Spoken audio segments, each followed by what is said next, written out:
Hey friends, before we dive into tonight's story, did you know that nearly 80% of the people who watch these videos aren't subscribed? If you're enjoying this kind of content, consider hitting the subscribe button. It really helps a lot, and it keeps these long stories going. Also, I'd love to hear from you. What time is it right now where you are, and which city are you listening from tonight? And if these stories help you sleep, feel free to tap the thanks button to support the channel. It truly means a lot. All right, let's get into it. I shut off the cruiser's engine against the hush of Route 67. The wind had died to a low moan, drifting across the cracked asphalt in soft gusts that rattled the broken guardrail. My radio lay silent on the passenger seat. No calls, no chatter, just the faint hiss of static bleeding through the speaker. I rubbed my hands together, the chill settling into my bones, and pulled my collar tighter. Nights like this always felt infinite. Nights like this I felt the weight of every mile I'd ever patrolled. I stepped onto the shoulder, gravel shifting beneath my boots. My maglight's beam cut a narrow cone into the darkness. Up ahead, the silhouette of the McAllister farmhouse crouched against the sky. Weather-bleached siding, sagging porch, windows like dark, unblinking eyes. The windmill beside it creaked in protest as it turned. I'd driven past this place a dozen times, but tonight something made me pause. Maybe it was the way the moonlight pooled in the broken window frames, or the way the tumbleweeds gathered at the corner of the porch like silent witnesses. I clicked on my flashlight and moved forward. Each step echoed, small and loud in the stillness. I ran a gloved finger along the porch railing, gritty paint flakes crumbling under my touch. I cleared my throat. Deputy Mills, Marion County. Anybody here needs help? My breath curled white in front of me. No answer, only the windmill's slow groan. I scanned the yard, rusted farm equipment half buried in weeds, an overturned wheelbarrow. A child's toy truck, its faded red paint ghostly in the beam. I crouched to inspect it. No sign of recent use, abandoned, like the rest of this place. I stood and sighed, probably just kids trespassing last month. I clicked off the light and stepped back into the cruiser. As I settled into the driver's seat, the dashboard clock glowed 0017. The temperature read 40 degrees Fahrenheit. My reflection stared back at me, eyes tired, jaw clenched. I flicked the heat on low, tuned the radio to scan. Dead air. I tapped the dash. Nothing. Out here, silence was normal, but tonight it pressed in like something alive. I eased back onto the road, tires crunching over gravel. The beam picked up another shape at the tree line, a cluster of mobile homes at Crane Trailer Park. Once a bustling stop for seasonal workers, now half the units were empty, windows boarded, doors hanging ajar. The sign's neon letters flickered, vacancy, though no one ever stayed. I shone the light across the park. No movement, just long shadows stretching between rusted trailers. My mind drifted to the missing jogger, Carolyn Peters. 2 nights gone, last seen near here, running against the wind. They searched the creek beds and fence lines, but nothing turned up. No footprints beyond the road shoulder, no tire tracks. It was as if she vanished into thin air. I shook it off. I'd chased enough leads that went nowhere. I flicked on my signal, turned onto the overgrown service road that cut behind the trailers. The air grew colder, denser. My beam caught the broken skeleton of a phone booth. Glass shattered, receiver missing. The phone line overhead drooped, cable swaying. I stepped out again, boots sinking into damp earth. I lifted the receiver hook, nothing. I clicked off the light. Back in the cruiser, I punched the heater higher. steam curled from the vents. I needed coffee, maybe a break at the station. But first, one more sweep down Route 67.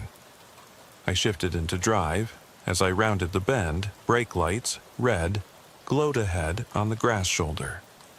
The same place I'd checked 20 minutes ago. Only this time, no car.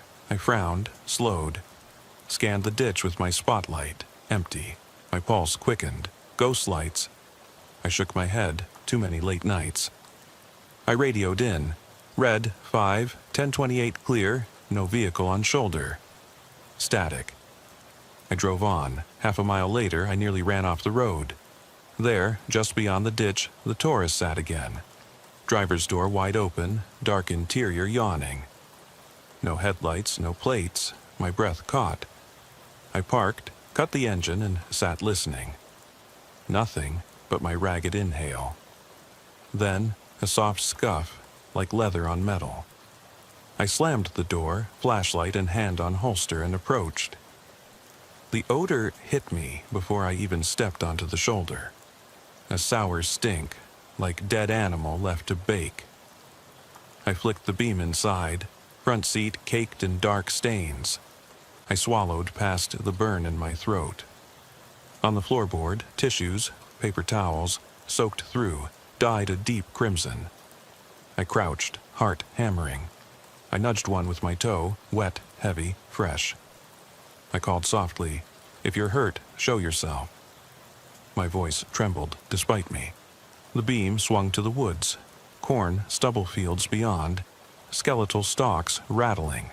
A branch snapped. My head snapped up. I caught a glimpse of movement, a shape retreating into shadow. I stepped forward, flashlight trembling. "Hey!" I barked. The echo sounded wrong, hollow. I edged toward the tree line, every sense straining. The shape melted away. No footprints in the soft earth, no sign of passage. Just the damp soil and the hush. Back at the car, I rifled through the glove box. Nothing useful. I radioed for backup. Red 5, possible 1054, suspicious vehicle with blood. I need K9 and CSI at mile 12, Route 67. The dispatcher crackled acknowledgement. I switched off my light and waited, engine idling, eyes on the door gap. Minutes stretched. I watched the darkness. The wind picked up, carrying the faintest moan. Human, animal, I couldn't tell. I clicked on the spotlight and swept the tree line. Empty. My pulse thundered.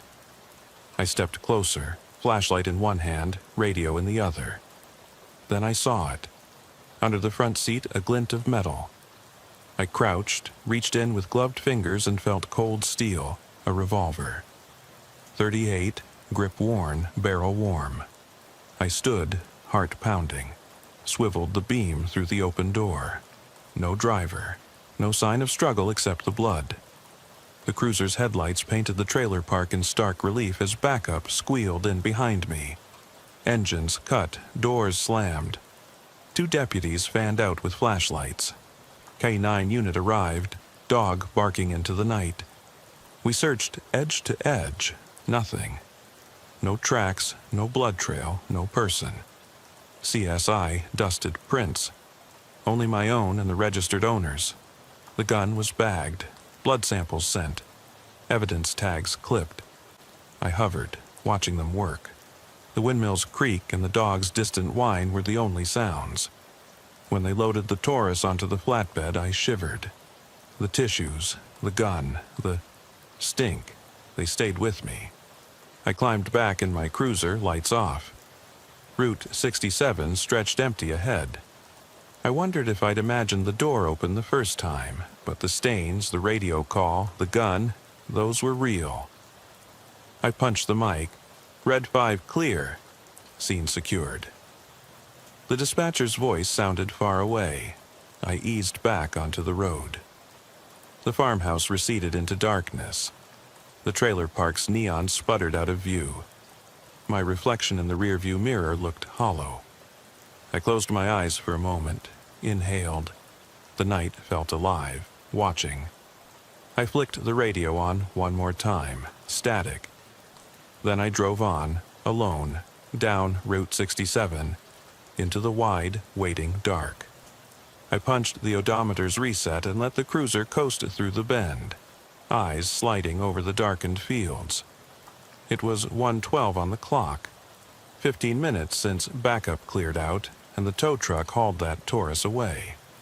I should have gone back to the station for coffee and to fill out my report, but something about this stretch kept pulling me back. The hush felt wrong, like a held breath. I eased the wheel, tuned the radio again, still dead. The air was colder now, dropping into the upper 30s. Frost would be forming on low-lying grass soon. My breath fogged against the windshield. I rolled down the window an inch and listened. Nothing but the wind stirring stalks in the adjacent cornfield. My headlights picked out the rigid silhouettes of corn stalks marching off into the black. I thought I saw movement there once, a flicker at the corner of my vision. But when I checked, nothing. I passed the McAllister house again. The broken window gaped like a dark tooth. The windmill's slow creak had stilled. I glanced left, half expecting to catch a flash of white on the porch. Instead, the tumbleweeds lay motionless. I shifted in my seat. I considered turning around, calling it a night, but the deputy in me wouldn't let it go. I flipped on the cruiser's overhead lights for a moment, illuminating the yard in stark blue and red. The paint peeled. The blankets on the porch swing fluttered. Then I killed the lights and the farmhouse sank back into shadow. I pulled onto the service road that cut behind the trailer park. Gravel crunched. The neon sign sputtered vacancy, though every unit was dark. I thought about knocking on a door, asking if anyone saw that car or heard someone running through the park. But I knew the answer. No one would be outside at this hour. The few residents left kept their curtains drawn. The little CB radio on the dash crackled once, just a pop, then went silent. I tapped it. Static. The perfect silence pressed in. My pulse quickened. I imagined footprints beyond the ditch, phantom tracks leading into the fields. I shook my head. Too many late shifts. I cut the engine again and stepped out. The gravel was damp, cold, seeping through my boots. I clicked on the mag light and swept it across the trailers. Windows boarded, doors chained. Nothing moved. I took a slow breath, the cold air stinging my lungs, and returned to the cruiser. Back in the seat, I fiddled with the flashlight, clicking it off and on. Shadows leapt against the door frame. My nerve endings buzzed. I turned the heat up, letting the defroster clear the windows. The clock read 1:25. Another 10 minutes wasted. I drove back to Route 67 proper, tires grinding on the center line. The world ahead was a tunnel of black and silver light. I thought of the tissues in that Taurus, crumpled and sodden, of the smell that made me retch. I thought of the shape in the woods, disappearing between the trunks. I thought of the 38 special in evidence. As I neared mile 12, I slowed. Reflex. The spot where the Taurus had been parked came into view, empty now. My headlights glinted off the guardrail. I stopped, cut the engine, and sat listening. My reflection stared back, tired, haunted. I reached for the mic. Red 5 to dispatch. Status check. No answer. I clicked again. Static. I stepped out, light in one hand, radio in the other. The gravel crunched. I scanned the ditch. Nothing. Then the beam caught something near the guardrail, a scrap of blood-dark fabric. I crouched. It was a torn piece of coat lining, stiff with congealed fluid. I bagged it mentally as the evidence. Whoever had been here left parts of themselves behind. A distant bark, farm dog, coyote, made me start. I swung the light toward the tree line. The cornfield stood silent. I whispered, "Come on out," though I knew no one would. I felt eyes on me from somewhere beyond the beam. My skin prickled. I climbed back in, heart racing. I dialed my partner on the secure line, Deputy Harris. "You up?" he answered groggily. I told him the scene was quiet, but I found fabric. He said he'd come out. ETA 10 minutes. I killed the call and inhaled. Minutes later, Harris's cruiser pulled up behind mine. He jogged over, coffee in hand. "You look like hell," he said, voice low. I nodded toward the ditch. He crouched, examined the lining. "Fresh," he said. "Less than an hour." He scanned the woods. "You want me to shine it out?" I shook my head. We stood shoulder to shoulder, light cutting a swath through the night. I told him what I'd seen, the shape, the tissues, the gun. He frowned. "No prints, no tracks," he said. "It's like he vanished." I swallowed. We searched again. Harris calling commands, K9 circling, light beams dancing. The dog sniffed at the guardrail, then retreated, uninterested. The woods yielded nothing. No footprints in the loam, no drag marks, no broken branches. The fields were empty. We returned to the cruiser. Harris sipped his coffee. "You think it was the same guy?" he asked. I nodded. "Only explanation." He shook his head. "This county doesn't do horror shows." He offered me the cup. I accepted. The bitter warmth helped. I keyed the mic. Red 5, scene still secure. No sign of suspect. Evidence collected. Returning to station shortly. Dispatch crackled acknowledgement. We drove slowly back toward town. The temp rose to 38 degrees Fahrenheit as the heater hummed. I watched the road, waiting. Harris broke the silence. "You getting those lab results back on the hand?" I nodded. "Blood types A, no matches in state database, DNA pending." He whistled. "That's some weird shit." I swallowed. "Yeah." I thought of the hand, pale, severed, wrapped in towels.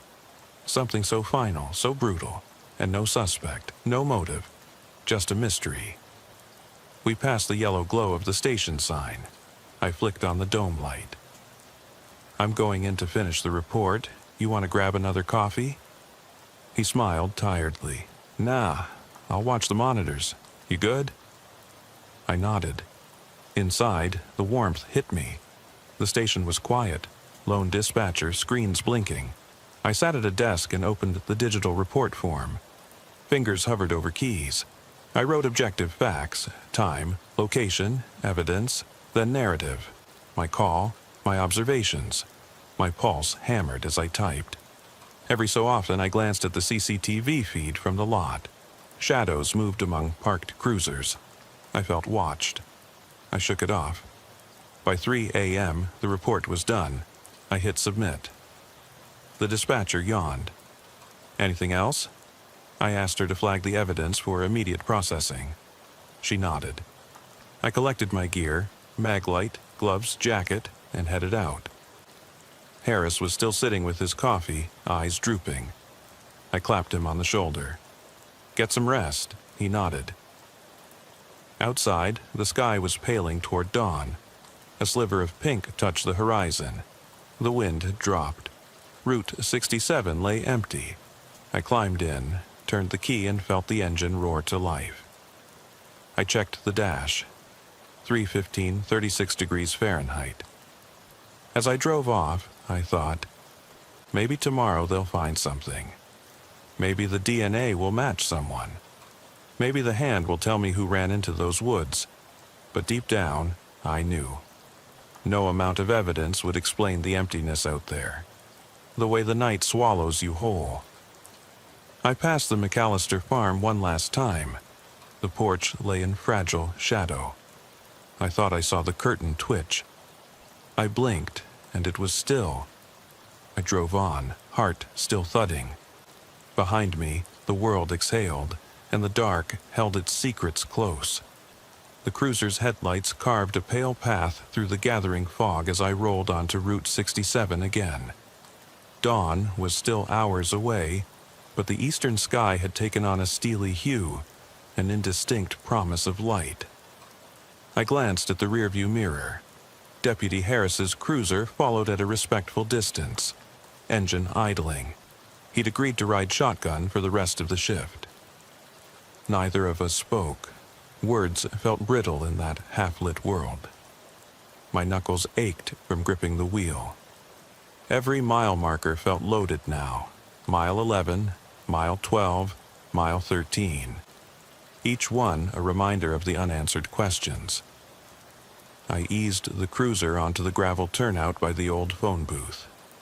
The torn coat lining still lay where we'd bagged it. I killed the engine. The world settled into an almost sacred quiet, broken only by distant cattle lowing and the soft hum of the dew forming on weeds. Harris stepped out, flashlight in hand, and studied the lining again. Scene of the non-crime, he muttered. I managed a tired half-smile. We both knew better than to call it non-crime. The blood, the hand, the gun, they screamed crime.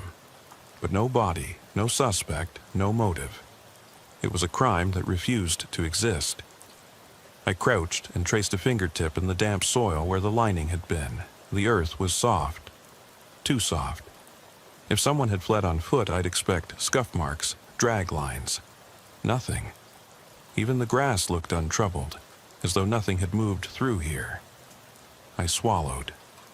Maybe he floated off, I said, half joking. Harris didn't laugh. We stood in the beam of our flashlights, halos in the haze. I felt the edges of my reality fray, stood too long in that unnatural quiet, and the mind begins to wander.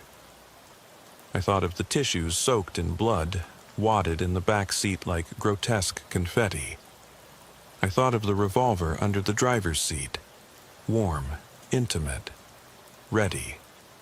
I thought of the missing hand's DNA, spinning in a lab somewhere, waiting for a ghost match. Harris cleared his throat. "You okay?" His voice was gentle, concerned. I forced a nod. "Just tired." But it wasn't just tired. It was that hollow sense that came when you realize the world doesn't add up. When evidence piles up, but the story never quite fits. I rose, brushing dirt from my knees. The fog curled around us, swallowing the trailer park sign in a gray swirl. I clicked off my light and turned back to the cruiser. Harris followed. I slid behind the wheel. He climbed in beside me. I stared ahead into the misty black. "Let's finish this," I said, and fired up the engine. We drove on, headlights piercing the gloom. Every so often, I thought I saw shapes at the corner of the road, dark forms among the stalks, but each time I blinked, they were gone. My heart thrummed. We passed the McAllister farm once more. The porch swing was still, but I could almost hear its boards creak under invisible weight. A broken shutter rattled. I slowed, peering into the dark windows. I half expected to see someone watching, leaning out, but there was nothing. Just the silent house, waiting. Back on Route 67, I felt the walls of the cruiser close in. My reflection in the side mirror looked gaunt, eyes rimmed. I swallowed and cleared my throat. "I'm going to run the plate on that Taurus again," I said. "Maybe something got missed in the initial check." Harris nodded. "I'll radio it in." He tapped the mic. No response. The tower must have been overloaded or offline. Out here, radio silence was normal. He tried again. Still nothing. We were alone. I opened the door at mile 14 and stepped onto the asphalt. The fog swallowed my legs. I pressed my hand to the guardrail, cold, damp metal, and leaned in. The world fell away. For a moment I felt weightless, suspended between earth and sky. The only sound was my own breathing. Then, a whisper of movement behind me. Leaves rustled. I spun, flashlight raised. Beam cut through the fog. Empty. I stepped back, heart pounding. The hairs on my neck stood up. I told myself it was the wind. It had to be. I closed my eyes and counted to 10. In, 2, out 2, in, 2, out 2. When I opened them, Harris was at my side. He put a hand on my shoulder. "You all right?" he asked. His silhouette wavered in the mist. I nodded and turned back to the cruiser. My boot hit something soft on the road. I bent, picked up a single blood-damp tissue. I stared at it in my glove. No other markings. I stood and crushed it in my fist. "That's the third one," I said. "They're leaving me messages." Harris frowned. "Messages?" I shook my head. "I don't know, but they're staged. Tissue here, lining there. It's like someone wants me to find them." My voice dropped. "Wants me to chase ghosts." He was silent. We climbed in. I tossed the tissue onto the floorboard. The cruiser's heater clicked on. I watched the road ahead, white lines fading into fog. We never found another trace. The plate check came back clean. No hits. The lab called. DNA inconclusive. No matches. The hand was cremated as unidentified remains. The Taurus was returned to its owner, who still swore he'd never seen it since he reported it stolen. 2 days later, I drove this stretch again. Daylight. And it felt hollow, like a stage set emptied of actors. The farmhouse looked forlorn. The trailer park gates sagged. The phone booth still stood shattered. But the goosebumps, the heartbeat-loud silence, the flash of something in the field, those lived only in memory. Now I keep the cruiser fueled and ready. I drive Route 67 at night, flashlight and maglite in the console, hand near my holster. I expect to see that Taurus reappear. I expect to find more tissues, more scraps, a breadcrumb trail through the dark. Because out here, on the ragged edge of nowhere, the night doesn't let go. It holds on, watchful. And sometimes I wonder, am I hunting a person or am I chasing the night itself? When the wind picks up and the fog drifts low, I feel it brush against me. A silent presence. And I know I'll never stop patrolling this road. Never stop listening for the next creak, the next moan, the next soft scuff of footsteps on gravel. Because whatever it is, it's still out there, and it wants me to find it. I eased the cruiser onto the shoulder and killed the engine. The dash clock glowed 1:45. Harris sat beside me, silent, sipping the last of his coffee. The fog swirled around the headlights, turning the asphalt into a pale river. I opened the driver's door and stepped out, air sharp as broken glass. I clicked on my maglite and swept the beam over the guardrail, the empty field beyond, the line of skeletal cornstalks. "Fifth tissue," I said, holding up my glove. "Just here." Harris swallowed. "They're lining you up." I didn't answer.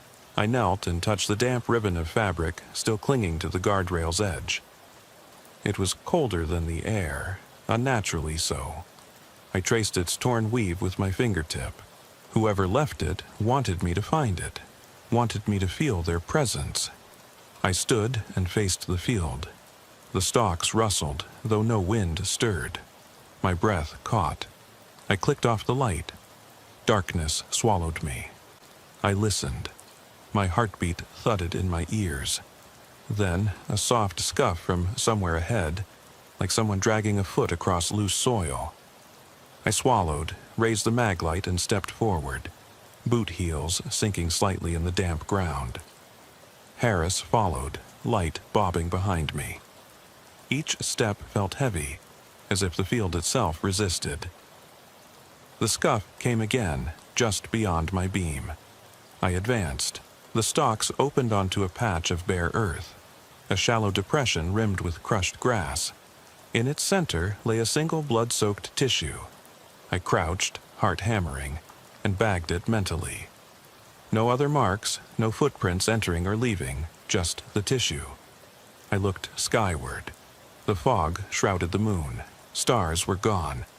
The world felt closed in, suffocating. I pressed my hand to my chest. My breath came fast. I called, voice low, "If you're here, show yourself." Silence, then a whisper. So faint I almost doubted it. It sounded like my name, Mills, carried on a breath that wasn't mine. I froze. The hair on my arm stood up. My flashlight trembled in my grip. "Harris?" I mouthed. He was watching the shadows. I took a step toward the depression. The air felt electric.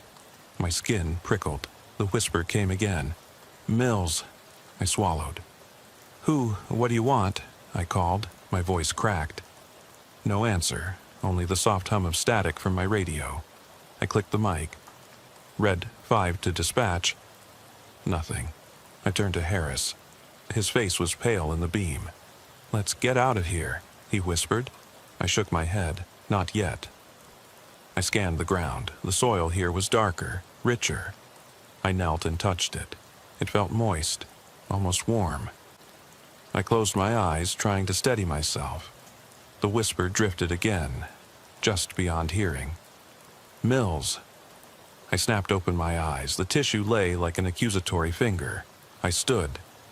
"They're taunting me," I said. Harris stepped forward. He crouched, shining his light on the depression's edge. "It's a grave," he said softly. "Something buried." My stomach turned. "Don't," I warned. He pressed the beam into the center. The soil there was disturbed, freshly turned. I felt bile rise. I circled the hollow. The ground gave no resistance. Whoever dug it had used the tools, filled it back in. Then left the tissue as a marker. I radioed it in. Red 5, possible clandestine grave at mile 12 field. Request CSI excavation team. Answer crackled. 10-4 Red 5 ETA 20. I exhaled. 20 minutes. 20 minutes of standing in this open wound of earth. I leaned on the guardrail. The fog thickened, coiling around my legs. The whisper came again, urgent. "Mills." I snapped to attention. "Show yourself," I said, voice low but firm. Nothing but fog. I glanced at Harris. He nodded. We stepped back to the cruiser. I retrieved evidence bags and gloves. We marked the perimeter with tape from my pocket. The tape fluttered in the mist. Every movement felt amplified in the hush. As we worked, I thought of the missing jogger, of the severed hand, of the empty car. All pieces of a puzzle that refused to resolve. I thought of the shape in the woods. I thought of the whisper calling my name. By the time CSI arrived with shovels and lights, I was trembling. They knelt in the depression, started to peel back sod. I stepped aside, hands shoved in pockets. The first shovelful revealed dark, clotted earth, then fabric. Dark coat lining, matched to the scrap on the guardrail. Then bone. I turned away. Harris placed a hand on my shoulder. We watched them dig. The night stretched around us, indifferent. When they lifted the remains, partial skeleton wrapped in cloth, I saw the jawbone and knew. It was the jogger, Carolyn Peters. Missing 2 nights, now found, but only half. No skull, no arms, a torso and pelvis. CSI worked in silence. Evidence tags, photos. I logged each detail. The whisper returned, softer now. "Thank you." Or maybe my mind conjured it. I pressed my glove to my ear. Nothing. They loaded the remains onto a stretcher. I watched until the ambulance lights swallowed them. The depression lay empty again, a hollow wound in the field. Harris and I packed up. The yellow tape flapped. I felt hollow too. We drove back onto Route 67. The cruiser's heater hummed. I watched the road. "Will they find who did this?" Harris asked. I shook my head. "Hope so, but this feels different, like the night did it." He frowned. "The night?" I glanced at the fog drifting in through the windshield. "It holds secrets. Sometimes it gives them up. like this grave, but it never gives up everything. He was silent. I tapped the dash. The clock read 2:45. An hour passed in that field.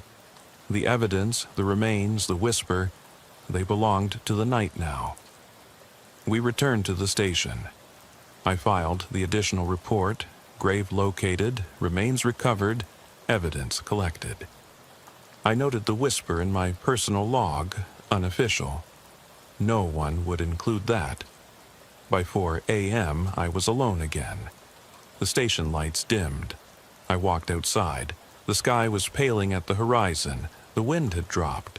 The fog lingered in pockets. I stood on the steps looking down Route 67.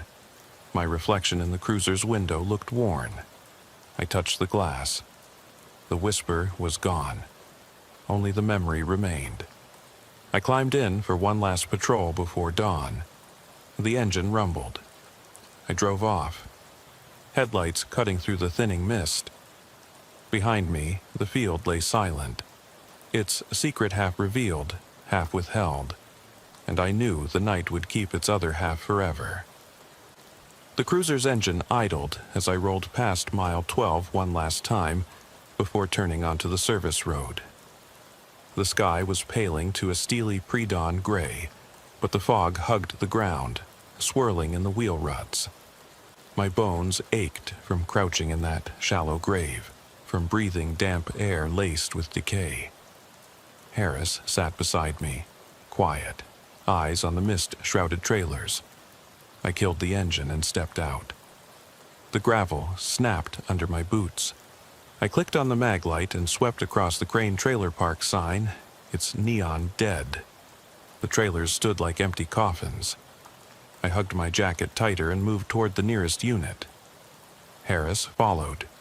We reached the door, warped wood, splintered frame, padlock undone. I pushed it open, slowly.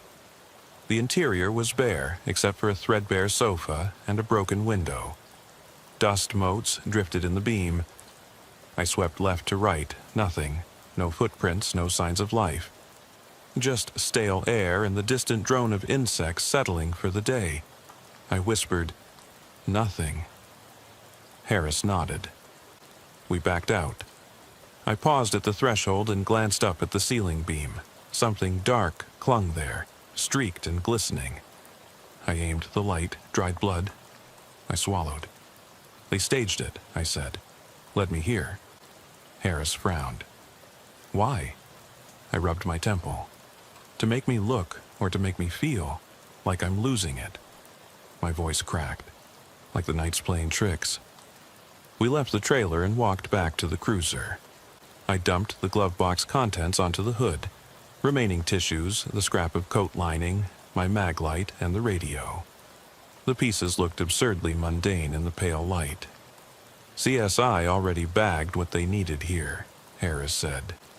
"But we should tag the blood up there." He pointed to the beam. I nodded and climbed back into the trailer with him. We snapped on gloves and pressed evidence strips along the ceiling seam. Each strip peeled away red-brown flakes. I caught a whiff of copper. My stomach turned. Down below, the beam of my flashlight caught something else. A scrawl on the wall behind the sofa. A single word carved into the paneling. "Stay." I froze. Harris leaned in. The letters were jagged, as if carved in panic. "Stay," it read, dark against pale wood. My heart hammered. "Stay," I echoed. "Stay where?" Harris shone his light around. The unit felt smaller now, oppressive. I backed out, breathing hard. The words seemed to follow me. Outside, I tore off my gloves and dropped them in the cruiser. I slammed the door. The word "stay" pressed on my mind. The whisper returned, barely there. "Stay." I shook my head. "No," I said aloud. "I'm leaving." I started the engine. The cruiser lurched forward. The trailers receded. The field lay silent. The depression where we dug felt like a wound in the earth. We coasted back onto Route 67. The world ahead was empty. I flicked on the overhead lights. Blue and red cut across the asphalt. For a moment, I thought I saw a figure standing at the tree line, tall, still. I slammed the lights off. When I blinked, nothing. Harris glanced over. "You okay?" I swallowed. "Yeah, just thought I saw someone." He didn't press it. We drove on in silence. By 5 a.m., the sky brightened to lavender. The fog lifted in ragged strips. I dropped Harris off at the station. He gave me a tired nod. "Get some sleep," he said. I shook my head. "I'll run one more loop." I pulled onto Route 67 alone. The world felt raw in the dawn light. Fields pale, farmhouse outlines softened. The telephone booth looked forlorn. The guardrail gleamed wet. I slowed, scanning for scraps of evidence. Nothing new. My reflection in the side mirror looked haunted. I tapped the dash. 5:15.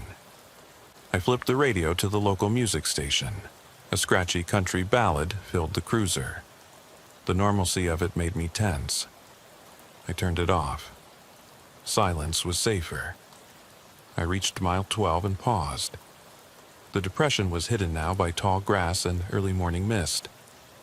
I killed the engine and sat listening. The whisper was gone. In its place, the distant crow of a rooster and the soft hum of waking insects. I closed my eyes. I wanted to believe it was over, that finding Carolyn Peters's remains would put the nightmare to rest. But the night had given up only half its secret. The hand, the tissues, the gun, the grave, they were markers in a story still unfinished. A crow flew overhead, cawing once. I opened my eyes. The field looked empty. I climbed back in. Before dawn fully broke, I drove to the station. I filed an addendum, recovered remains, staged blood, carved message. I recommended increased patrols on Route 67 and follow-up interviews with local residents, though none claimed to see or hear anything. By 6 a.m., I was alone in my office, sipping tepid coffee. The report lay open on my desk. I stared at the word "stay" typed under additional observations. It felt like a command. I tapped my pen. The whisper echoed in my memory. I jotted a note in the margin. Follow up on abandoned units. Check for stay carvings. Then I closed the laptop. I grabbed my jacket. I stepped outside into the pale morning. The county was waking. Distant tractor rumble, dog barking, church bell tolling 6. I walked to the cruiser, slid in, and exhaled. The road stretched west, promising routine calls, trespassers, livestock complaints, the usual. But I knew the night lingered in those fields, waiting. I started the engine. The dashboard clock read 6:10. I eased onto Route 67. As I passed mile 12, I glanced left at the hollow. The grass quivered, though there was no breeze. And in that moment I almost heard it, a faint, "Mills, stay." I swallowed hard, pressed the accelerator, and drove on. The morning sun broke over the horizon, washing the world in gold. Yet the dark remained, curled around the edges of the fields, holding its secrets. I glanced in the mirror. The road behind lay bright, but I knew the shadows would return. And I knew I would too, night after night, chasing whispers and half-told stories on Route 67, because some part of me belonged out there in the dark. I felt the cruiser shudder as I crossed over the rise onto the flats beyond mile 12. The dawn light had burned away most of the fog, but low banks lingered in the hollow where we dug up Carolyn Peters. The grass there was flattened, stained dark in places. I kept my eyes forward, but I could feel that hollow watching me. My hands tightened on the wheel. I'd promised Harris I'd step back after this shift, hand off the patrol to someone else, but I couldn't let it go, not yet. There were too many fragments. Tissues, lining scraps, blood on wood, a severed hand, half a body, a carved message. They fit together like jagged puzzle pieces with no clear picture. And that whisper, my name, carried on a breath that wasn't mine. The world felt ordinary around me. Tractors rumbled in distant fields. Songbirds flitted through fence posts. An old dog barked at a crow.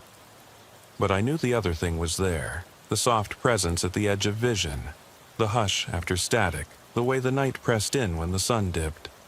It never truly left. I drove on to the station, radio silent. Inside, the desk was piled with paperwork. Accident reports, medical calls, a trespassing warning. I dropped my gear and grabbed fresh gloves. On my desk lay the lab results. Blood type A confirmed, DNA inconclusive. The hand's bones showed healing fractures, months old, not fresh. Whoever had lost that hand had survived the injury long enough for partial healing. Then they, or someone, removed it. Why? I printed the Doppler radar for that night. A weak front had passed. Gusty winds, but no rain. Temperatures hovered near freezing. Nothing unusual. Yet the fields were churned, the grave freshly dug, the blood staged. That much I knew. The why and who remained blank. I grabbed the keys and headed back out. Harris was at his desk, half asleep over a cup of coffee. He looked up. "Back out there?" he asked softly. I nodded. One more look. He stood and stretched. "I'll come with you." We climbed into our cruisers and rode single file back to Route 67. The county lights faded behind us. The road stretched, empty and expectant. I switched off the overhead lights and let only the headlights pierce the coming night. When we reached the hollow, I stopped. The grass was wet with dew, pale in the beams. I stepped out, heart thudding. Harris followed. We crouched at the edge, the depression gaped like an open wound. I swallowed. There, I pointed to a cluster of stalks at the far edge. The ground around them was slightly lower, too subtle for most. I clicked on the mag light and swept the beam. The stalks parted to reveal a burlap satchel, frayed and stained. Harris's eyes widened. "You didn't see that before." I shook my head. It must have been covered by grass when CSI left. I approached, boots silent on the soft soil. The satchel lay half buried. I knelt and unzipped it. Inside, a weathered notebook, its cover warped by moisture, pages yellowed. I lifted it carefully. The first page bore a scrawl in dark ink. December 14th. They watch. I hear them whispering my name. They want me to stay. My pulse spiked. I flipped pages. The entries were sporadic, dated over months. January 3rd. The shapes moved just beyond the corn. I feel their eyes on me. February 20th. I left a tissue by the guardrail. They came. They watched. March 11th. The hand is buried. They took it. I found the lining at the trailer. April 30th. I carved "stay" on the beam. It echoed. They answered. And the last entry, scrawled in trembling letters, May 4th, 0143. They want me to finish the circle. I am afraid. If you find this, turn back. Don't follow. I swallowed hard. Harris shone his light over my shoulder. This is someone's journal. I closed the book gently. Someone who came before me. Harris frowned.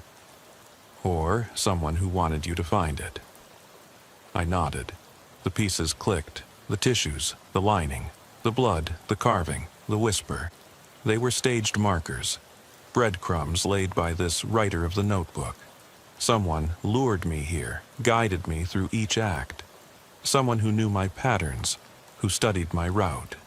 Someone who wanted me to dig up Carolyn Peters, and perhaps something more.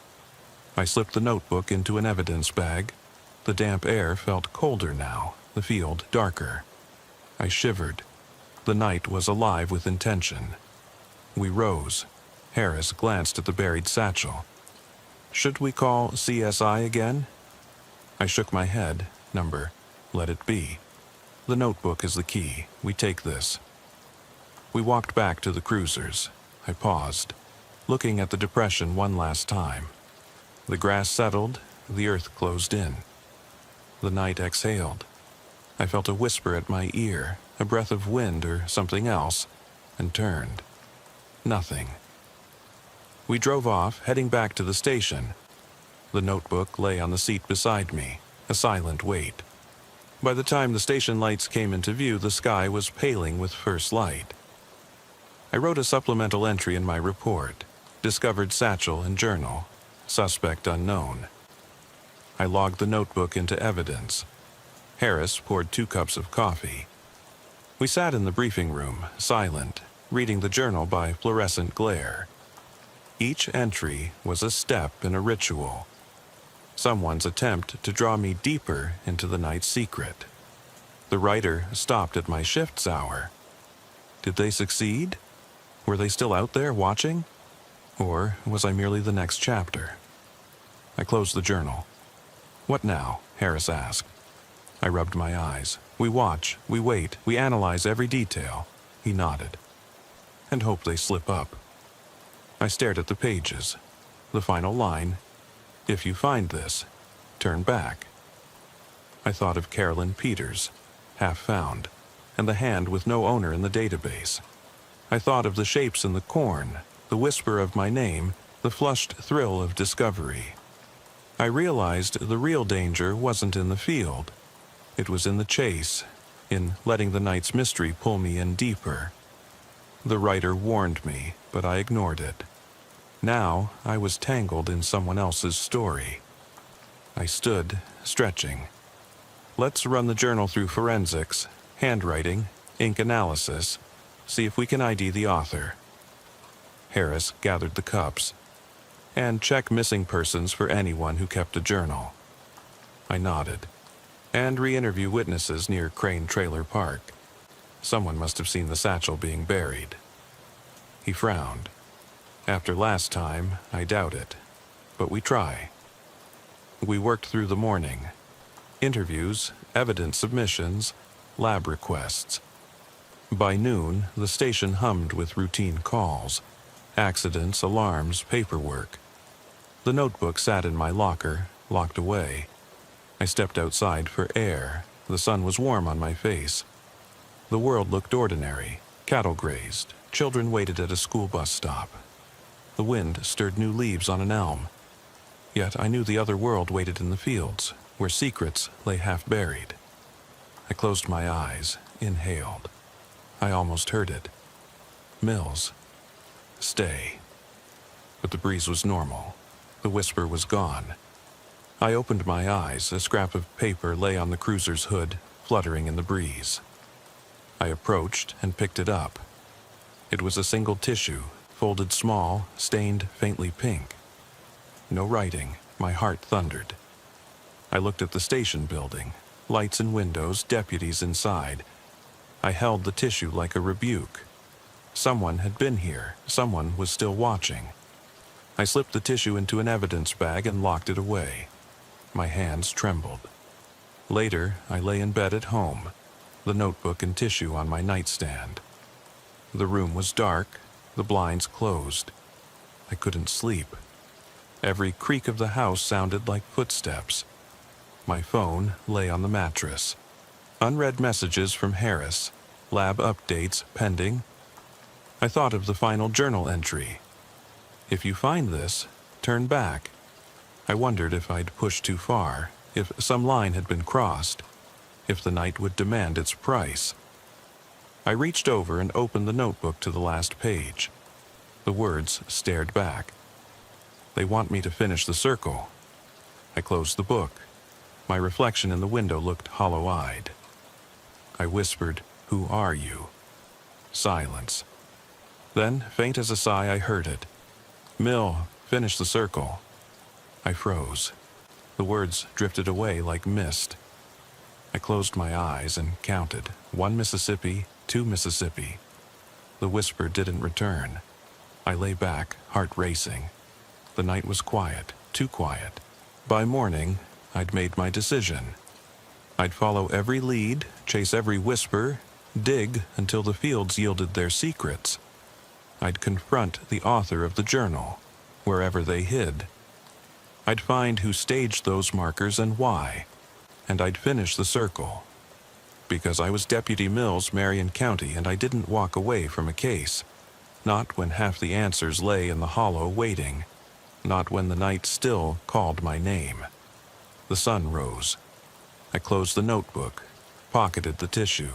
I grabbed my jacket, holstered my sidearm, and stepped outside. The world looked bright, deceptively ordinary. I slid into the cruiser and started the engine. The dashboard clock read 6:45. I shifted into gear and pulled onto Route 67. Mile 12 passed under the tires. The depression lay hidden in tall grass.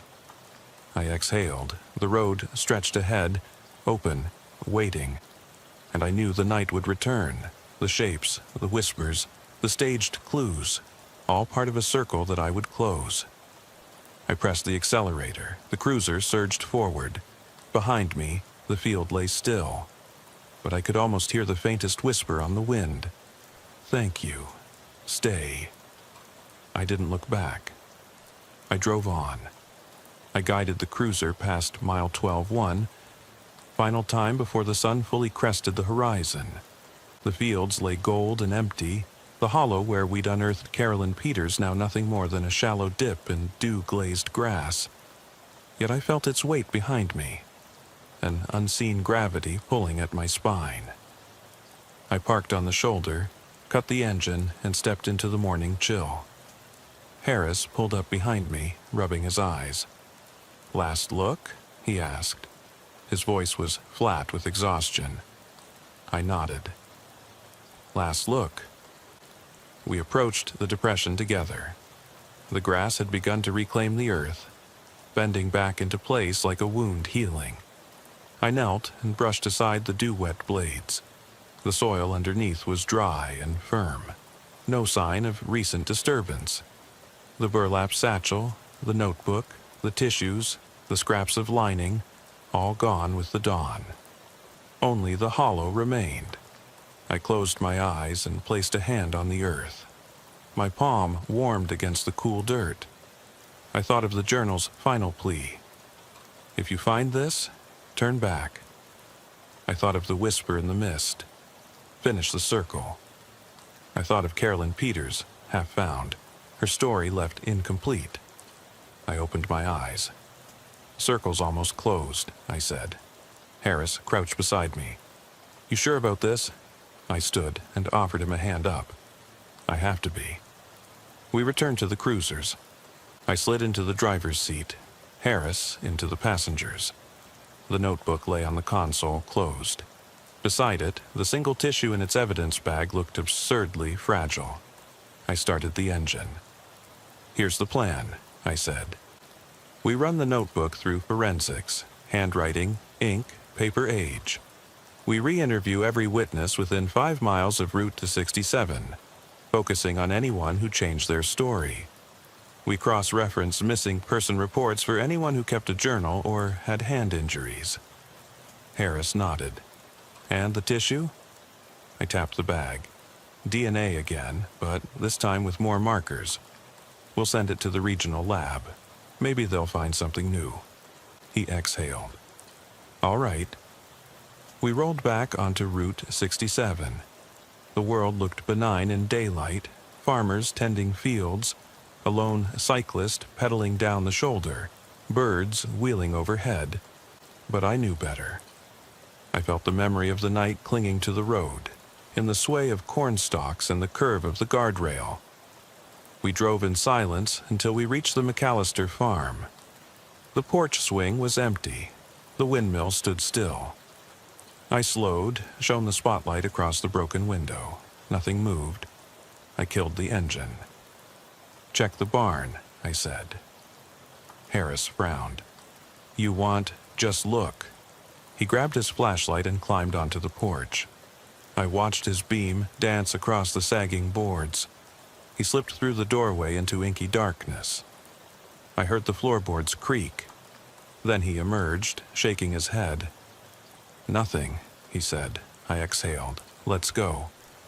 Back in the cruisers, I followed Route 67 to the station. Over the next days, we executed the plan. Forensics on the notebook revealed partial fingerprints, smudged but distinctive, on the cover. Ink analysis dated the writing to within weeks of the entries. The paper matched a local brand sold at the general store in Marion County. Witness interviews turned up a seasonal farmhand who recalled seeing someone bearing a satchel in the field around May 4th, hours before Peters vanished. He described a figure in dark clothing, hunched and quick, carrying what looked like a notebook. He couldn't identify the person, though he remembered the limp. One arm held close, wrist bent oddly. DNA from the tissue finally produced a partial profile. It matched a woman in her mid-20s with type A blood. No direct match in criminal databases, but familial searching pointed to a local family. The Carters. One daughter, Anna Carter, age 24, disappeared months ago. Her parents filed a missing persons report in February. They mentioned Anna worked odd jobs, farmhand, housekeeper, then vanished. No trace, no demands. My pulse hammered. Anna Carter, the journal writer, the staged clues, the whisper calling my name, the healed fractures in the hand. Anna lost part of her hand in an accident 6 months ago, she told her family, then stopped answering calls. I pulled Harris aside. Family Carter. Anna fits the profile. Age, blood type, injury. She wrote the journal, staged the scenes, lured me here. He frowned. Why? What's her motive? I shook my head. I don't know yet, but she's in that hollow, maybe alive or maybe not. We organized a search warrant for the Carter property, a rundown farmhouse 3 miles north. Local deputies joined. We moved at dusk, tactical lights cutting through the growing dark. My heart thundered as we approached the porch. The air smelled of damp wood and old smoke. I knocked. No answer. I radioed the team. They breached the door. Inside, empty rooms, peeling wallpaper, scattered papers. In the back bedroom, Anna's belongings, clothes, a crutch, medical brace, lay abandoned. On the desk, more journal pages, unfinished entries, desperate scrawls pleading, "Don't follow." Then we heard it, a soft sobbing from the cellar. I motioned and descended the rickety stairs. The air grew cold, dank. At the bottom, flashlight beams converged on a narrow corridor. At its end, a door cracked open. I pushed it. Anna Carter sat on a cement floor, back against the wall, knees drawn up. Her hair matted, eyes wide with terror and relief. She held a battered notebook to her chest. She looked at me, Deputy Mills, and whispered, "You came." I knelt. "Anna, it's okay. You're safe." She shook her head. "Number. You don't understand. They made me do it." Her voice trembled. They whispered. They watched. They wanted me to stay, to finish the circle. I glanced at Harris, then back at Anna. "Who's they?" She pointed to the far corner, a dark arch where the cellar extended into blackness. Them, in the corn, in the night. They took my hand. She flexed her left sleeve, no hand beneath. I escaped, but they wanted me back. They wanted someone to finish it. My stomach dropped. "You staged the scenes to lure me." She nodded. "I thought maybe if you found me, they'd leave me alone.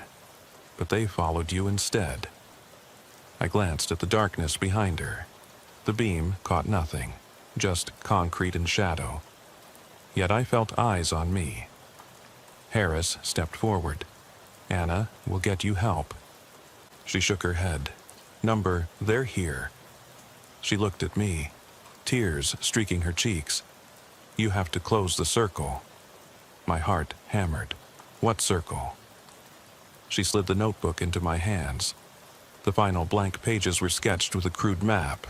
Route 67, Mile 12 Hollow, the McAllister Farm, Crane Trailer Park, and the Carter Cellar, all connected in a loop.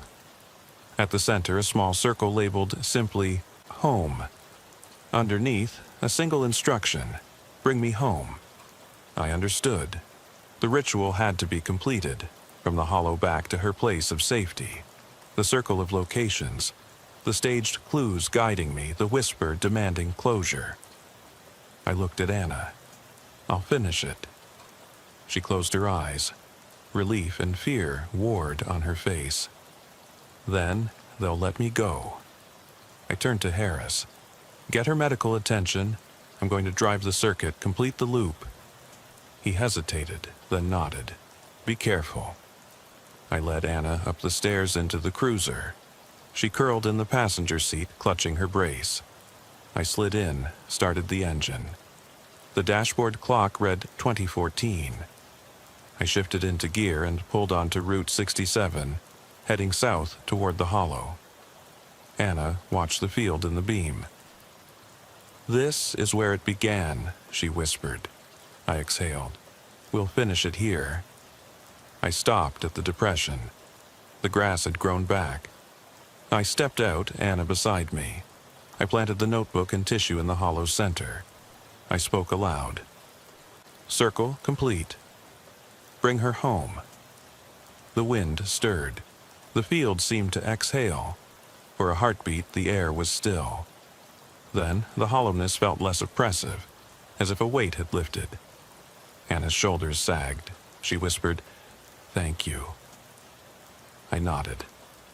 We returned to the cruiser. I drove the remaining loop, McAllister Farm. Nothing moved. Crane Trailer Park. Dark, but silent. Carter Cellar. Anna looked back, lips trembling. Each location felt lighter, less charged. At last, we pulled into the Carter driveway. Anna stepped out, hesitated, then rushed inside. I watched the door close. The house was silent. I knocked once, no answer. The lights stayed off. I climbed into the cruiser. The notebook lay on the seat, still warm from my hands. I pocketed it. The dashboard clock read 21:02. I flicked on the radio, static, then a country tune. I turned it off. Silence was better. I drove back onto Route 67, heading north toward home. The fields glowed silver in the moonlight. Mile 12 passed under the tires. The hollow lay silent, healed. The night no longer whispered my name. My reflection in the mirror looked tired, but whole. The circle was closed, or so I believed. Because as I crossed the rise and the McAllister farm slipped into view, I saw a figure on the porch, a woman's silhouette, handless arm at her side. She stood perfectly still, watching me. I blinked. She vanished. My heart thundered. I slowed, peered at the windows. Empty. I exhaled, shook my head, and drove on. Behind me, in the rearview mirror, I thought I saw movement in the field, a flicker of white where the hollow lay. But when I looked again, nothing remained but the road. The circle was closed. Yet some secrets never stay buried. And the night always remembers. The hum of the engine fades into the black. I lean back in my seat for a moment, listening. My breath puffs in the chill night air, little clouds vanishing against the cruiser's tinted windows. It's 12:02 a.m. on County Road 127. No radio traffic except distant static. No neighbors. Just fields that stretch out like open graves under a moon I can't see. I rub my gloves together, trying to warm my fingers. My shoulder aches where I bumped it, chasing down that false alarm at the Jensen farm half an hour ago. Typical. Someone thinks they hear shots, calls it in, and it's only an oil pump rattling. But tonight, I can't shake a feeling, deeper than fatigue. It's that hollow knot in my gut, like I've driven this road 1,000 times and each time something new waits in the dark. I kill the cruiser's engine, the spotlight dies. Total black. I step out. Gravel crackles under my boots. The wind moans through dry corn stalks. I close my eyes, listen for anything that doesn't belong. A dog barks 2 fields over, sharp, urgent. Then silence again. 12:04. I reach into the pocket of my jacket and flip my flashlight on. The beam skitters across an empty trailer park. Rusted A-frames, broken windows boarded with plywood, no trespassing stenciled on rotted signs. An old pickup sits half buried in weeds. I sweep past.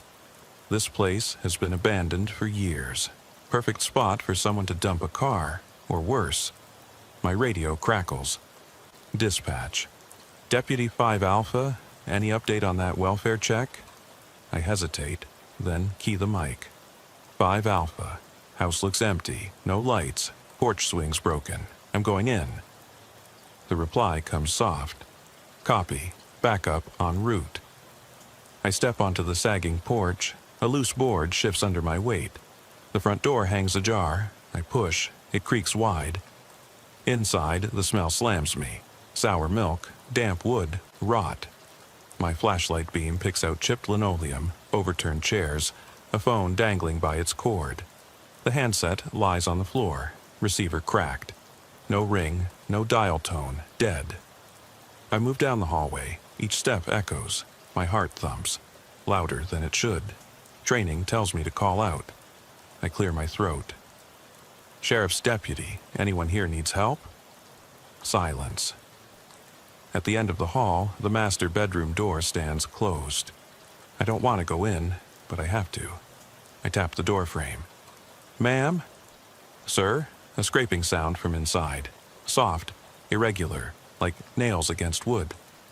I swallow. I open the door. On the bed lie 2 bodies, husband and wife, faces gray, skin drawn tight. The husband's arm drapes off the mattress, fingers twitching against the floor. The wife's hand clutches a small bundle wrapped in a baby's blanket. The blanket is clean, almost pristine amid the decay. I step closer, stomach twisting. No pulse. Rigor mortis has set in. Flies drift in through a cracked window, circling before settling on lifeless skin. I shine my light on the bundle. I know what I'll find, but I need to see. I pull back the blanket. Nothing, no baby, just empty folds. My breath catches. The wife's fingers tighten as if holding on. I glance at the crib in the corner, empty, mattress-stained old yellow. No sign a child ever slept here. Yet her hand clenched like she'd feel weight. I crouch, check the floor. No footprints except mine. No blood, no note. Just the smell of rot and stale air. I step back. My radio lights up again. Dispatch. 5 Alpha. Backup's 10 out. You need medics? I rub my face. Negative. Scene secure. Request coroner. I sweep the beam around the room one last time. The broken blinds cast striped shadows. The blanket bundle seems to move. A flicker of fabric. My pulse jumps. I blink. It's still. My mind racing. Fatigue or something else. I close the door softly. The hallway greets me with silence. I head back to the porch.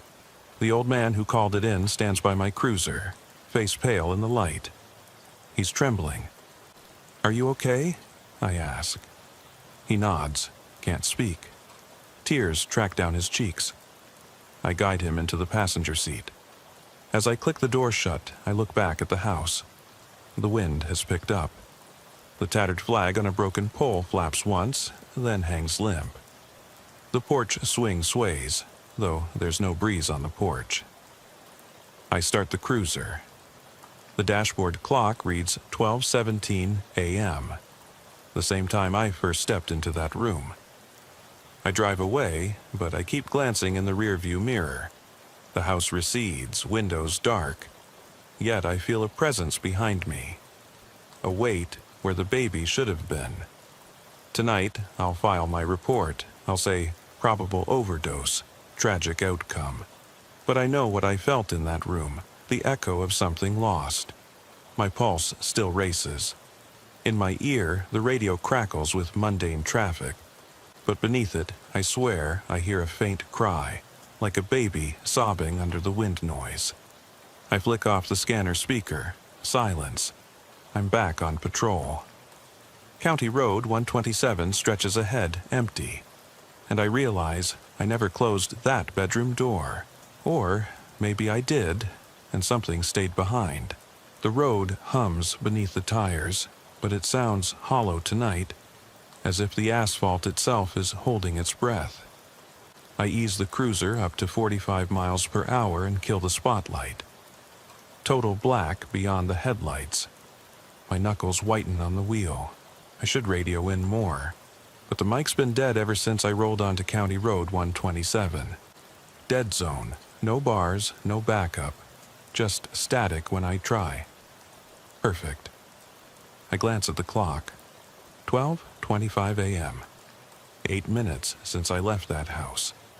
8 minutes since I saw those empty eyes in that bed. 8 minutes since I thought I closed the door. Ahead, a broken fence leans into the ditch. White boards splintered like broken ribs. I flick on the overheads for a second. Blue and red reflections on the cornstalks, then cut them again. I don't want to light up the night. I want to disappear into it. At mile marker 3, I pass the old church. Once a meeting hall, now nothing but charred rafters and a collapsed roof. They say it burned down 10 years ago. They also say you can still hear hymns on windy nights. I killed my lights completely as I coasted by. Nothing but darkness, no singing, just the quiet rustle of dead leaves. My door chime buzzes, reminder to buckle up. I ignore it. My mind is back in that bedroom. The way the blanket shifted. The way the wife's hand twitched, even after rigor. I flick on the defroster to clear the mist on the windshield. The heater sputters. Cold air, always cold on these roads. I reach the intersection with Highway 49. The stop signs half buried in weeds. I brake, roll through.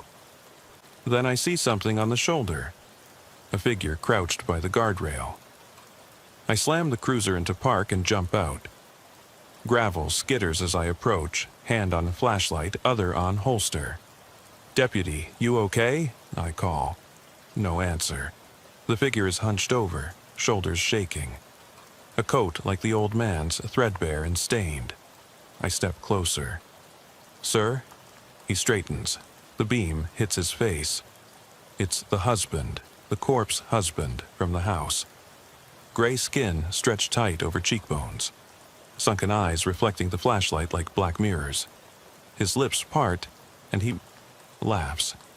A dry, hollow sound. My heart stops. I stumble back. He stands, head cocked, blanket in hand. Then he blinks, human eyes. Brown, terrified. He's real, alive, shaking. "Please," he rasps. "You have to help me find her." I shout into the mic. Nothing. I turn back. The figure's gone, vanished into the cornstalks. Only the wind moves. I race back to the cruiser, slam the door, lock it. Radio pops to life. 5 Alpha, you there? My hand trembles on the mic. Dispatch, I need another unit, code 3, possible missing person. West side of County Road, 127. Copy that, ETA 4 minutes. I peel out, tires spinning. My beam cuts through the stalks. Nothing, no sign of anyone. Only the ruined church, the broken fence, the empty fields. I hit the spot where I saw him. Scuffed gravel, footprints leading toward the ditch, then stopping. Like someone just disappeared. I crouch, trace a toe along the gravel. No blanket, no sign. I stand, chest heaving. "This isn't happening," I whisper. Behind me, headlights flare. Backup arrives. I kill the cruiser's engine again. 2 patrol cars, lights off. Deputies step into the glow of my headlights. I wave them over. "He was here," I say. He asked me to find her." I point down the road. Then he vanished. They share a look. One radios dispatch, the other shines a light down the ditch. Nothing. We spread out, sweep left and right. I call the husband's name. "Mr. Carter, Deputy Carter." My voice cracks, just echoes. After 10 minutes, we reconvene. No Carter, no blanket, no footprints beyond that one spot. I feel sick. My partner, Deputy Ruiz, claps me on the shoulder. "Probably wandered off. We'll find him." He sounds sure. I want to believe him. I spray my breath out in clouds. Or he was never here. He frowns. "What do you mean?" I point to the spot. I saw footprints leading in, but none leading out. Ruiz crouches, inspects. Could have washed away in the wind. Or never existed. He stands. "Let's check the house again." I hesitate. My gut screams no, but I follow. Back at the porch, the broken board is whole again. No shift in the wood. The door is closed, latch intact. No sign it's been opened since I left. Ruiz frowns and tests the latch. "Locked," he says. I shine my light through the window. Inside, the house looks untouched. Furniture in place. No overturned chairs. The phone is on the hook. The kitchen floor is swept clean. I swallow. Weird. He radios dispatch. "Scene secure. Nothing to see." I step to the porch. The flagpole is gone. No pole, no flag, just an empty mount. The swing is still, but it doesn't move. No creak. Ruiz says, "You good?" I force a nod. "Yeah, let's go." We return to the cruisers. I watch that house fade in my mirror. Darkness returns. No windows watching me back. On the drive back to the station, my radio crackles with routine traffic, accidents, disturbances, false alarms. I tune it out. My mind loops on the husband's laugh, his plea, "Help me find her." At 1:02 a.m., I pull into the lot. The station is quiet. I kill the engine and grab my notebook. I jot down times, locations, details. My handwriting shakes. I note, possible hallucination or hasha. Something else, husband apparition, house reset itself, no physical evidence. I close the book. Step inside. The fluorescent lights hum overhead. I pass the evidence lockers, the briefing room, the locker bay. Everyone's asleep or gone home. I head to my desk. I boot up the computer. Pull up the report I started. Overdose deaths, tragic neglect. I hesitate over the narrative. Should I mention the blanket, the husband's voice, the vanished footprints? Number I delete those lines. I stick to facts. Bodies found, signs of opioid use, coroner notified. But my cursor hovers. Part of me wants to write it all down, every detail, every tremor in my voice, like confession, like therapy.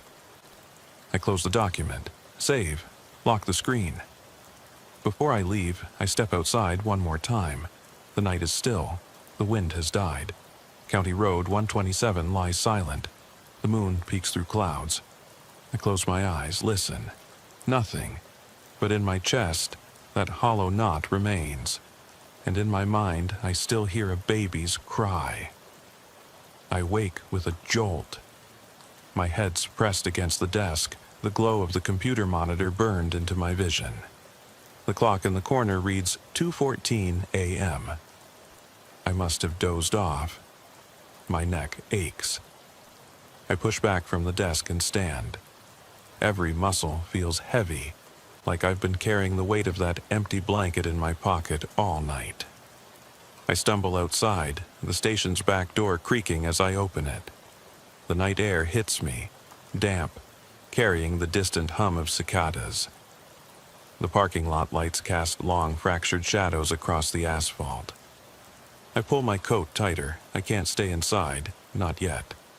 My mind replays the scene at the house, the husband's laugh echoing in my skull. I walk toward my cruiser, footsteps splashing in shallow puddles from an earlier shower. The world feels unreal, like I'm moving through someone else's dream. I tap the hood of the cruiser. It rattles. I climb in, close the door, and kill the engine. Silence, except for the ticking of the engine cooling down. I pull out my phone. No service, as expected. I scroll through photos, the overturned chairs, the blanket bundle, the empty crib. I hesitate on the last image, the footprints ending at the ditch. I zoom in. The gravel looks disturbed, but there's nothing beyond. I swipe left. My notes. Delete subjective details. I stare at that line. I wonder if I did the right thing. A soft chime from the cruiser's console breaks the silence. A text notification from dispatch. All units be advised, Senior Deputy on duty. No further calls until 0500 grade. I have 2 hours before anyone else is out. 2 hours of thinking. I start the engine, flick on the headlights, and pull onto County Road 127. My beam cuts through the mist rising off the cornfields. I drive slowly, as if the slower I go, the more distance I can put between me and that house. But memories don't work that way. They chase. At mile marker 2, I ease to a stop. There, just beyond the shoulder, a solitary swing set stands behind a locked chain-link fence. I'd driven past it 100 times without noticing. Rusted metal, the swing's missing. Chains swaying in the breeze. The ground beneath is worn smooth. Children's footprints long since faded.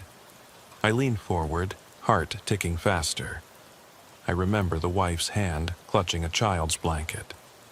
No child, but here, the echo of children's play. I kill the engine again, slide out.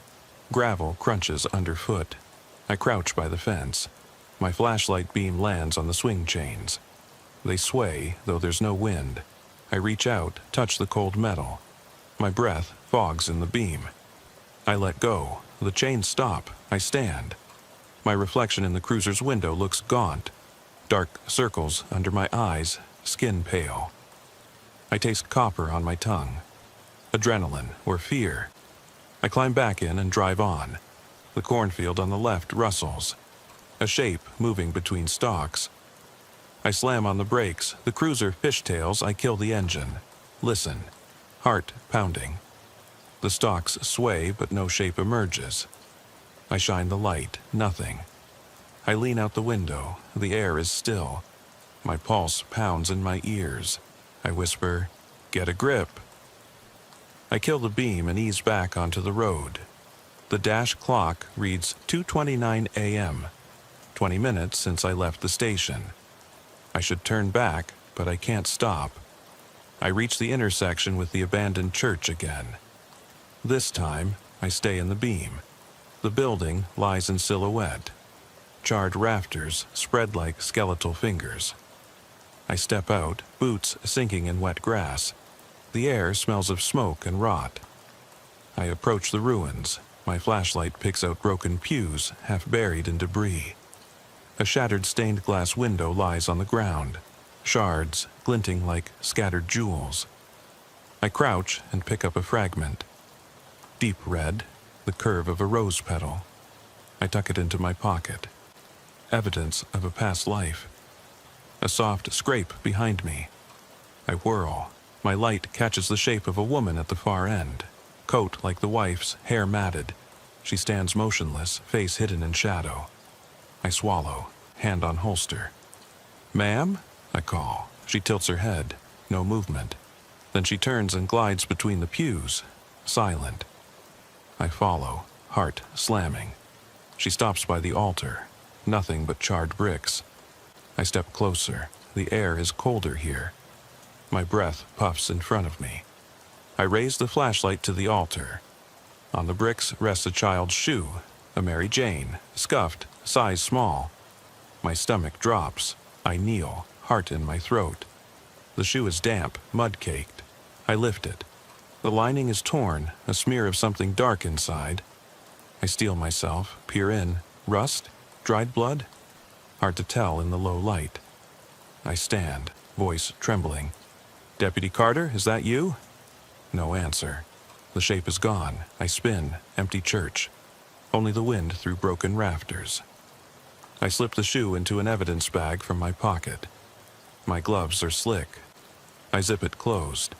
I back away, breathing hard. As I turn, the altar's shadow lengthens, like someone standing just out of view. I catch my breath, step faster to the cruiser. I climb in, lock the doors. My hands shake so badly I can barely shift into drive. Headlights off, I coast down the road. The church fades into darkness. In the mirror, I glimpse the altar fragment, then nothing. I blink, the road ahead is empty. At 2:42 a.m., I radio dispatch. 5 Alpha to dispatch. I've got possible evidence, a child's shoe, at the burned church on marker 3.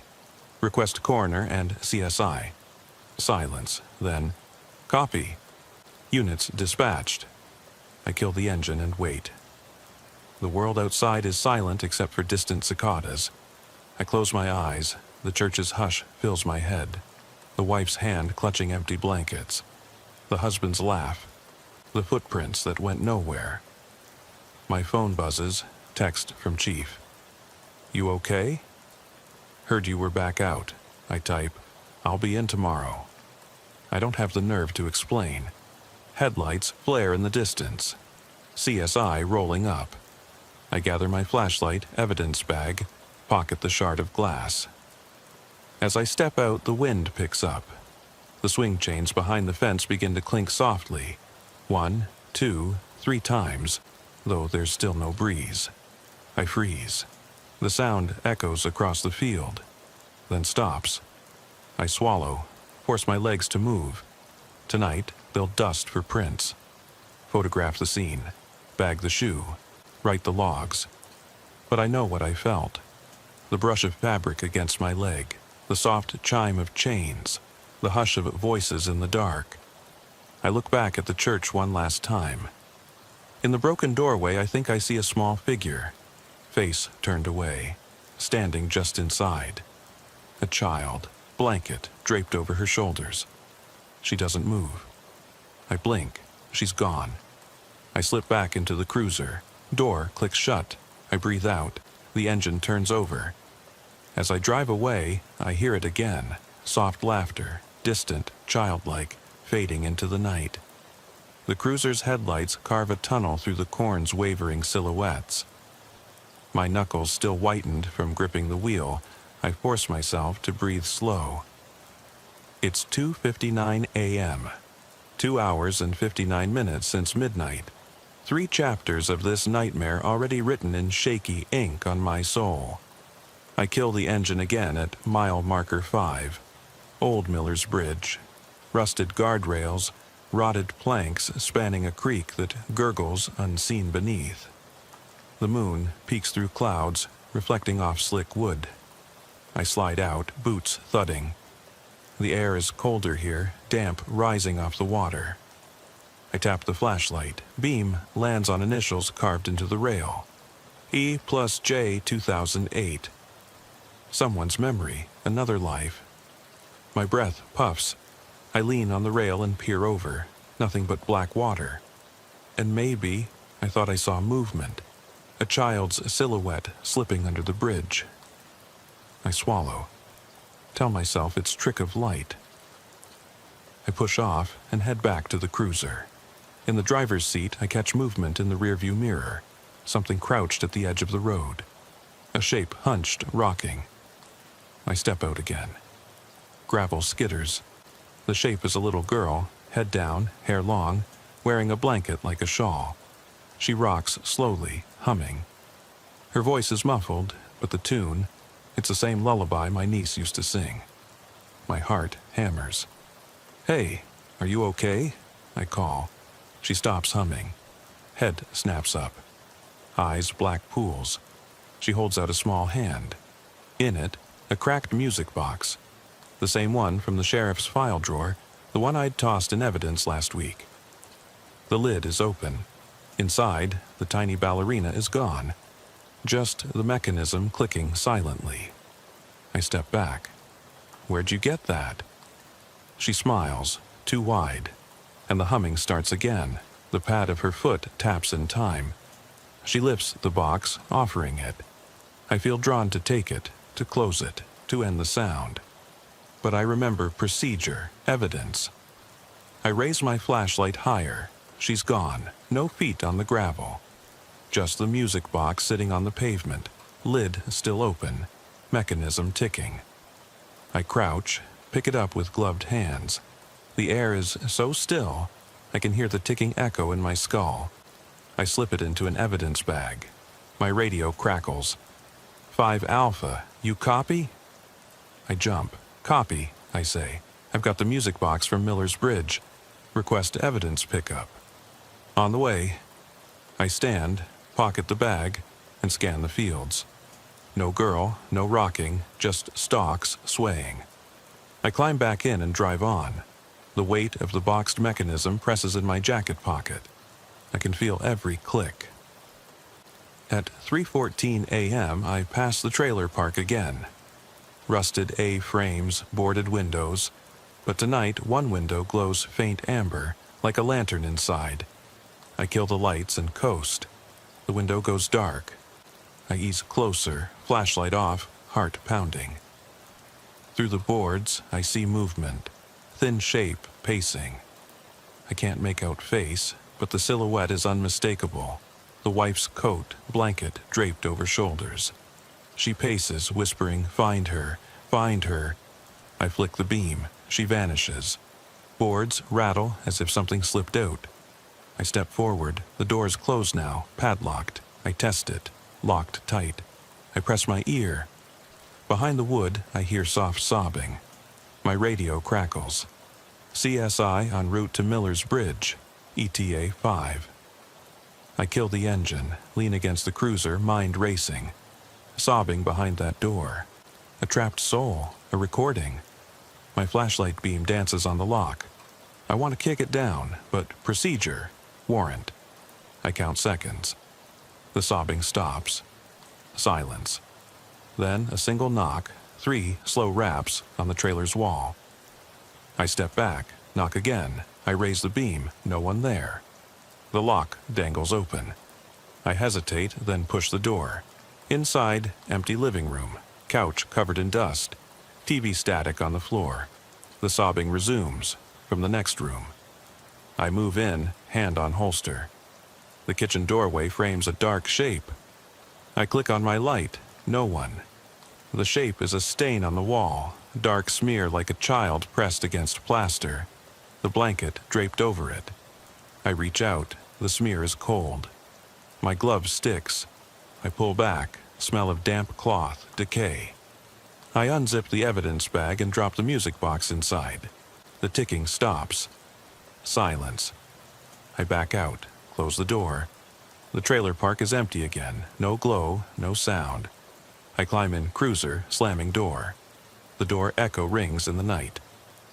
At 3:37 a.m., I call dispatch, 5 Alpha. Unauthorized entry into abandoned trailer. Possible biohazard. Request hazmat. They reply, copy. Dispatching. I kill the engine. Sit in the dark. The blanket smear on the wall behind my eyelids. The wife's whisper in the wind. Find her. The cruiser's heater sputters and dies, leaving me staring into the blur of fogged-up windshield. I rub at the glass, but the mist only thickens, like something breathing on the other side. The clock reads 3:52 a.m., 7 minutes since I sealed that music box in the evidence bag. 7 minutes since I left that smear of blanket and decay on the trailer wall. 7 minutes of silence eating at me. I kill the engine, total black. No street lamps, no glow from town. I step out into the damp air. The carpet of gravel beneath my boots shudders underfoot. Each stone a reminder that I'm still tethered to reality, at least for now. Behind me, the trailer park vanishes into the mist as if it never existed. Ahead, County Road 127 stretches on, a ribbon of silver under my headlights. I flick on my flashlight and sweep the ditch lines. Nothing. No footprints. No sign that the little girl, the wife, or anything else I've chased actually crossed this road. The coroner's van rumbles up behind me. Its engine idles with a distant mechanical sigh. I catch the driver's eye and nod. They'll bag the shoe at Miller's Bridge soon. CSI will photograph the trailer. Hazmat will bleach the walls. Paperwork will record every detail. But the paperwork can't capture the hush that follows. The echo of laughter, the shape in the corn, the tremor in my own voice. I climb back into the cruiser. The coroner's headlights fade as they move on to the bridge. I close the door, lock it. The dash clock flicks to 4:02 a.m. 30 minutes until dawn. 3 more sections of this shift before the sun can burn away the shadows.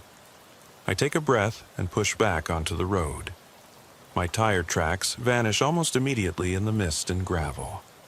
I pass the broken fence and the abandoned church once more, eyes glued to the stalks. I'm waiting for movement. Any sign that the world of routine patrol is gone. Instead, I see only cold shapes and silence. Yet I can't shake the feeling of being watched. From the shadows between the stalks, from the shattered rafters, even from the empty crib at that farmhouse. At mile marker 7, the road dips into a shallow hollow. The headlights catch glints of metal. A rusted trailer door stands open. I kill my lights and coast forward. The engine idles. I'm certain I heard a clatter from inside. I reach for my weapon, flashlight in my other hand.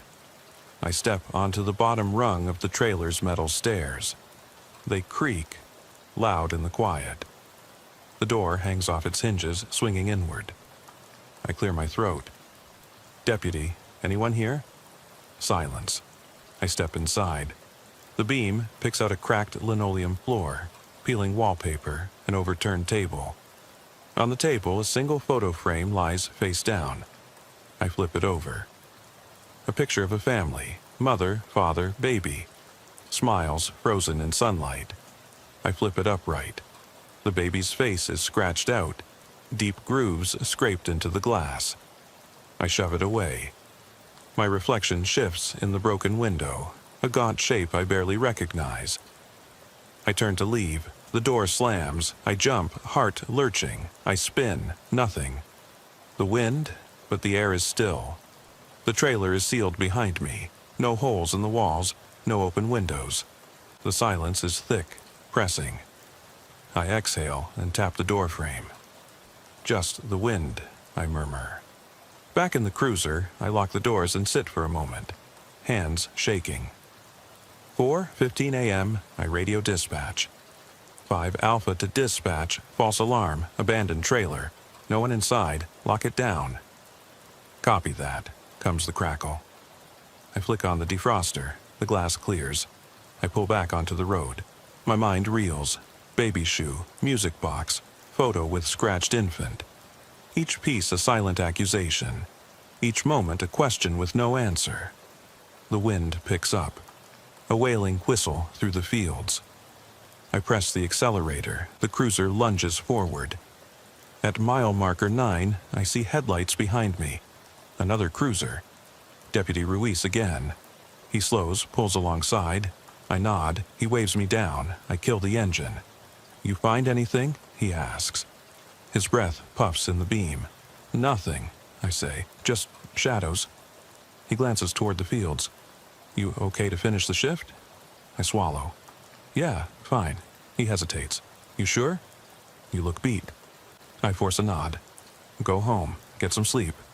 He nods reluctantly and drives off, lights fading. I sit alone, 4:28 a.m. 32 minutes until dawn. I'm tired, bone-weary, mind-frayed, but I can't stop. Not until I know what happened to that child. I pull away. The road dips into a grove of oaks. Gnarled branches claw the sky. My headlights pick out a figure standing beneath them. A small boy in a raincoat back to me. He stands perfectly still. I slow to a stop. "Hey, bud," I call. "You lost?" He doesn't move. I step out. Gravel crunches. He turns, face pale, eyes too large, mouth wide in a silent scream. I stagger back, His lips part, no sound. Then he bolts into the trees. I raise my flashlight, beam bouncing among trunks. Nothing, no footprints in the soft earth. I climb back in, slamming the door. My hands shake on the wheel. 4:35 a.m. 25 minutes until sunrise. I radio dispatch. 5 Alpha. I may have a missing juvenile near Oak Grove, marker 9. Request EMS and search. Copy. Dispatch replies. Unit en route. I kill the engine and sit in darkness. The oak branches scrape against the cruiser roof, like fingernails. I close my eyes. The boy's silent scream imprints on my mind. I open them. The radio crackles with routine traffic. Someone towing a trailer. Someone reporting a stray dog. Mundane. Wrong. I release the brake, pull onto the road for one last sweep before dawn. The fields blur. The wind dies. The mist burns off, revealing the pale glow of morning on the horizon. At 4:50 a.m., I return to the station lot. My cruiser's headlights cut through the pale light. I kill the engine, step out.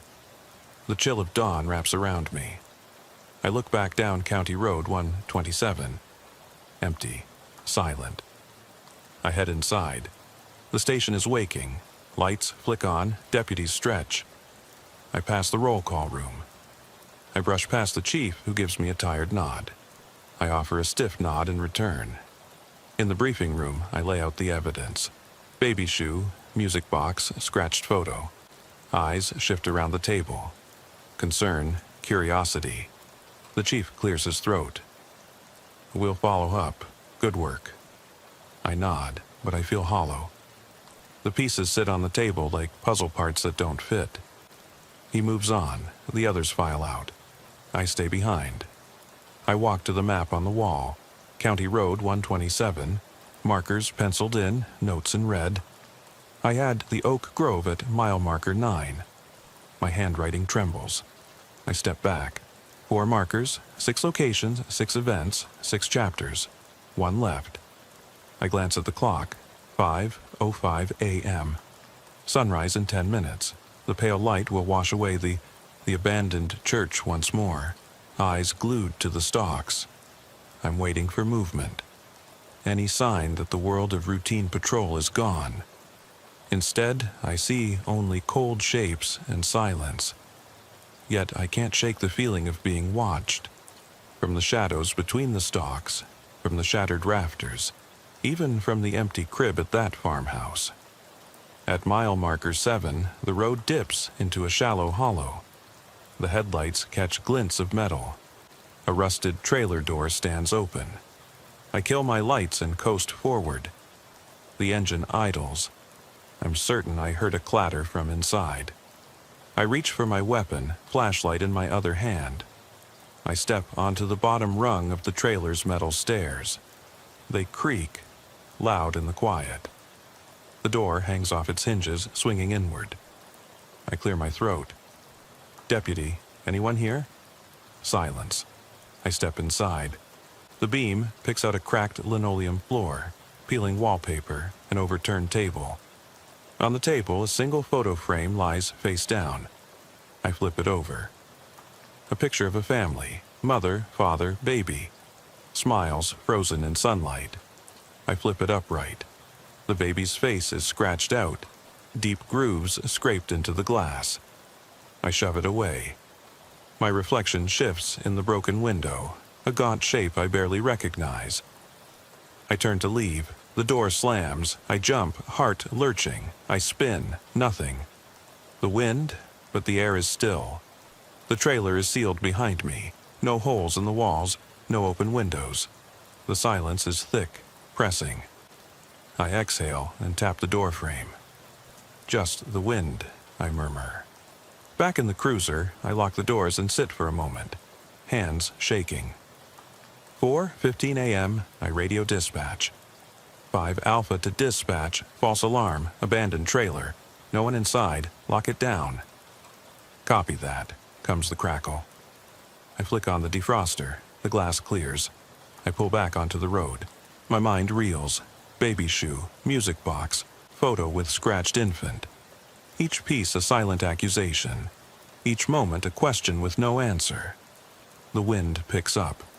A wailing whistle through the fields. I press the accelerator. The cruiser lunges forward. At mile marker 9, I see headlights behind me. Another cruiser. Deputy Ruiz again. He slows, pulls alongside. I nod. He waves me down. I kill the engine. "You find anything?" he asks. His breath puffs in the beam. "Nothing," I say. "Just shadows."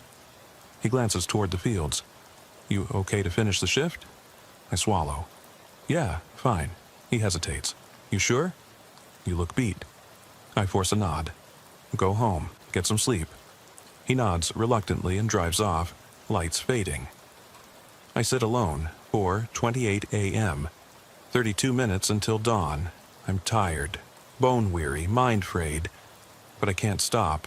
Not until I know what happened to that child. I pull away. The road dips into a grove of oaks. Gnarled branches claw the sky. My headlights pick out a figure standing beneath them. A small boy in a raincoat back to me. He stands perfectly still. I slow to a stop. "Hey, bud," I call. "You lost?" He doesn't move. I step out. Gravel crunches. He turns, face pale, eyes too large, mouth wide in a silent scream. I stagger back. His lips part, no sound. Then he bolts into the trees. I raise my flashlight, beam bouncing among trunks. Nothing, no footprints in the soft earth. I climb back in, slamming the door. My hands shake on the wheel. 4:35 a.m. 25 minutes until sunrise. I radio dispatch. 5 Alpha. I may have a missing juvenile near Oak Grove, marker 9. Request EMS and search. Copy. Dispatch replies. Unit en route. I kill the engine and sit in darkness. The oak branches scrape against the cruiser roof, like fingernails. I close my eyes. The boy's silent scream imprints on my mind. I open them. The radio crackles with routine traffic. Someone towing a trailer. Someone reporting a stray dog. Mundane. Wrong. I release the brake, pull onto the road for one last sweep before dawn.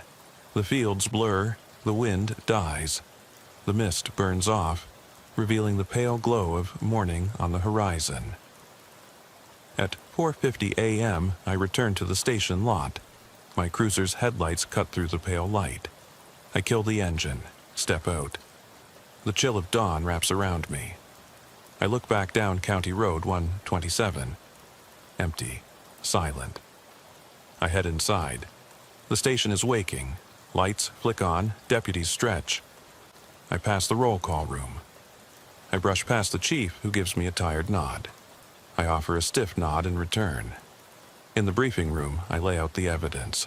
Baby shoe, music box, scratched photo. Eyes shift around the table. Concern, curiosity. The chief clears his throat. "We'll follow up. Good work." I nod, but I feel hollow. The pieces sit on the table like puzzle parts that don't fit. He moves on. The others file out. I stay behind. I walk to the map on the wall. County Road 127. Markers penciled in, notes in red. I add the Oak Grove at mile marker 9. My handwriting trembles. I step back. 4 markers, 6 locations, 6 events, 6 chapters. 1 left. I glance at the clock. 5:05 a.m. Sunrise in 10 minutes. The pale light will wash away the shadows, but it won't erase what I've seen. I pull out my phone. Still no service. I type a note. "Final sweep tonight. Find nothing or find everything. Need resolution or rupture. End this." I delete it. Too honest. I tuck the phone away. Outside, the sky brightens. I step onto the porch. The wind rustles the flag, newly mended, crisp. No holes, no tattered edges. The porch swing is still. The boards beneath are solid. No sign of that broken board I once stepped on. I shiver. The night's illusions retreat. The station doors open behind me. Deputies pour out, ready for day shift. I blend into the crowd, but in my pocket, the evidence bag presses against my leg. The music box's mechanism is silent now, but I still hear its echo. The baby shoe sits heavy. The scratched photo haunts my dreams. I settle into the cruiser's seat for the last time, hands trembling on the wheel. Dawn is creeping over the horizon, pale violet bleeding into the mist. My uniform smells of sweat and stale coffee. I rub my face, taste exhaustion. The engine's idle hum feels loud in the quiet station lot. I check the evidence bag in my lap. The tiny Mary Jane shoe. The music box mechanism clicking faintly against the plastic. The shard of stained glass in my pocket. Each piece weighs like a stone. I slip the bag onto the passenger seat and pull out my notebook. The final entry reads, Chapter 6, Resolution or Rupture. I close the book. Resolution feels impossible. Rupture feels inevitable. I drive out onto County Road 127 at 5:15 a.m. Headlights carve two narrow beams through the dissipating fog. The air is damp, scented with wet earth and cornstalk dew. The cicadas have fallen silent. Only the whisper of tires on gravel accompanies me. I pass the broken fence, the boarded-up trailer park, the burned church, each location looking innocuous in the pale light, as if molded back into mundane ruin by daylight. But I know what hides beneath the veneer. I know the pulse of something restless in these shadows. At mile marker 3, I ease to a stop by Miller's Bridge. The coroner's van is gone. The yellow evidence tape flutters limply in the breeze. I step out, breathe deep. Water trickles under the bridge, soft and constant. I kneel, wipe dew from the railing scarred with E+J 2008. I think of the initials, of lives once lived here. I shine my flashlight into the water. Anything could drift by in the current. Fallen leaf, broken twig, lost toy. I fish out the tape and fold it into my pocket. No sense leaving it to flap. Back in the cruiser, I drive on. The road curves through an oak grove. Gnarled trunks and skeletal branches reach overhead. As I pass marker 9, I spot a flash of color. A red balloon snagged on a low branch. I kill the engine. The balloon bobs gently, string tangled around the limb. I reach out, untie it. The latex is sticky with dew. I let it go. It drifts upward, catches on another branch, then breaks free and sails into the pale sky. I watch until it disappears. The act feels sacramental, releasing something held. My breath catches. I shake my head, get a grip. I continue to the farmhouse at mile marker 12, the scene of the bodies. The porch is empty. The door is closed, freshly painted white. No peeling edges, no sagging frame. The flagpole stands straight. The flag snaps crisply in a sudden breeze. It looks lived in. I kill the engine and approach on foot. Every footstep sounds loud. I test the door handle. It's locked. I press my palm to the wood. It's cool, solid. I glance through a window.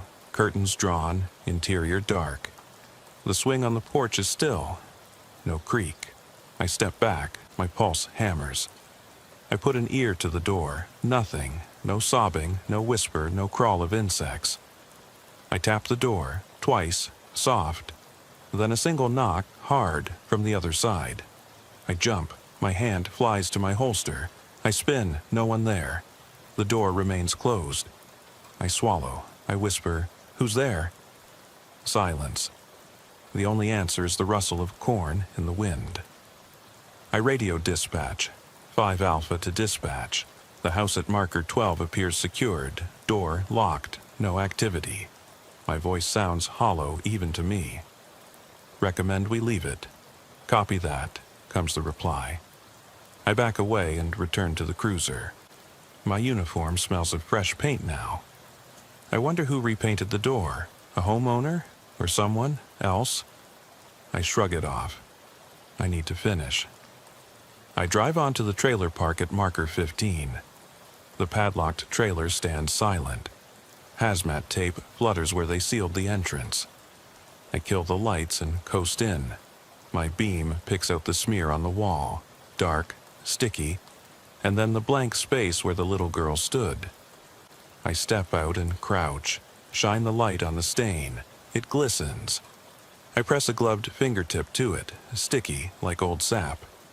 I scoop a sample into a vial from my kit. Evidence, biological. I bag it. My radio crackles. 5 Alpha, status? I stand, dust off my knees. Collected sample, trailer secured, continuing. I climb back in. The cruiser's interior is cold. I rub my arms. 5 minutes until sunrise. I drive toward the final location, the abandoned gas station at marker 17. Codename on my map. Last call. The station sits off the road, pumps rusted, sign swinging on a single hinge. I park under the canopy. The concrete is cracked, weeds sprouting. I kill the engine and step out. The air smells of gasoline and mildew. I sweep the beam across the station office window, cracked, grime-coated, no light inside. I push the door, locked. I try the side door, also locked. I check the back, open. I draw my flashlight and step inside. The office is small, counter sagging, cash register drawer open, empty.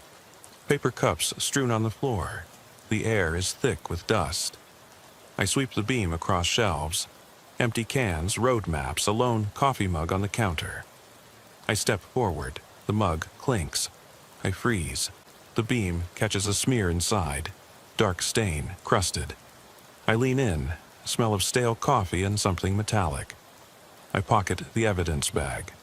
From the office, I move into the garage bays. The floor is slick. Tire tracks in oil. I hear a drip, drip, drip from the far corner. I sweep the beam. A jug of antifreeze leaks onto the floor. The puddle reflects the overhead light like a black mirror. I step closer, see footprints in the liquid. Small footprints, child-sized, leading under a bay door. I follow. The bay door is ajar, just a crack. I press my shoulder and it creaks open. Outside, the ground slopes toward a culvert. The field beyond shimmers with dawn's first light. I see the little girl's blanket tangled on a fence post. I move to retrieve it. The fabric is damp, cold. I fold it. A lullaby drifts, a child's humming, from somewhere in the mist. I spin. Nothing. The field is empty. I pick up the blanket, turn for the bay door. It's closed, latched. I rip it open. Back inside, the footprints have vanished. The oil puddle is smooth. No sign they ever existed. My flashlight flickers. I click it off and on. The garage is empty. No echo of humming. No small figure. Just me and my racing heart. I scoop the blanket into the evidence bag. My hands shake. 3 pieces remain: shoe, music box, blanket. I check my map. All 6 locations visited. All evidence collected. The puzzle is complete. Yet the picture is missing. No resolution, only questions. I step into the morning light. The sky is pale gold. I close my eyes, breathe deep. The air smells of rain. I feel the weight of the night shift lift, and the weight of what I carry remain. I fold my arms, glance back at the station. I need to file the final report. I need to process evidence. I need to sleep. But first, I need to know, did any of it really happen? I climb back into the cruiser. Dawn's glow warms the dashboard. I drive the last mile to the station. The lot is empty now. Day shift hasn't arrived. I park, gather the evidence bags, the notebook, the vial. I carry them inside like relics. Each step echoes in the silent halls. I reach the evidence room, lay out the items. I log them. Baby shoe, music box mechanism, glass shard, biological sample, blanket. The digital system beeps confirmation. I step back. The items sit under the fluorescent glare, sterile and inert. No laughter, no crying, no footprints, just objects. I close the door, lock it. The click resonates. I turn away. In the hallway mirror, I see myself. Eyes red-rimmed, uniform rumpled, posture slack. I reach up, touch my face. My fingers come away damp. No paint, no blanket residue. I blink. The world seems too solid, too ordinary. I hear footsteps. Other deputies arriving, life returning. I head to the locker room. I peel off my gear. The weight of the gun, the radio, the flashlight drops away. I change into a fresh shirt. I look at my reflection. The man staring back is tired, older than this morning. I run a hand through my hair. I whisper, "It's over." Outside, the morning sun glints on the cruiser's roof. I step out. Warmth on my face. I breathe deep. The wind carries the scent of new grass. The road lies quiet. County Road 127 stretches east toward town. Kids will wait for school buses here soon. Farmers will drive tractors. Life will resume. I slip into the driver's seat one last time. I close the door. The engine starts. I pull onto the road, homebound. My mind drifts. Lullaby humming, laughter in the corn, footprints in oil. My heart still pounds. I glance in the rearview mirror. The road behind is empty. No sign of balloon, no silhouette, just dawn. I take a deep breath. I drive on. The sun climbs, birds begin to sing. I turn onto Main Street. The world is waking. I almost believe the night was a dream. Almost. Then, at the corner of 2nd and Elm, I see her.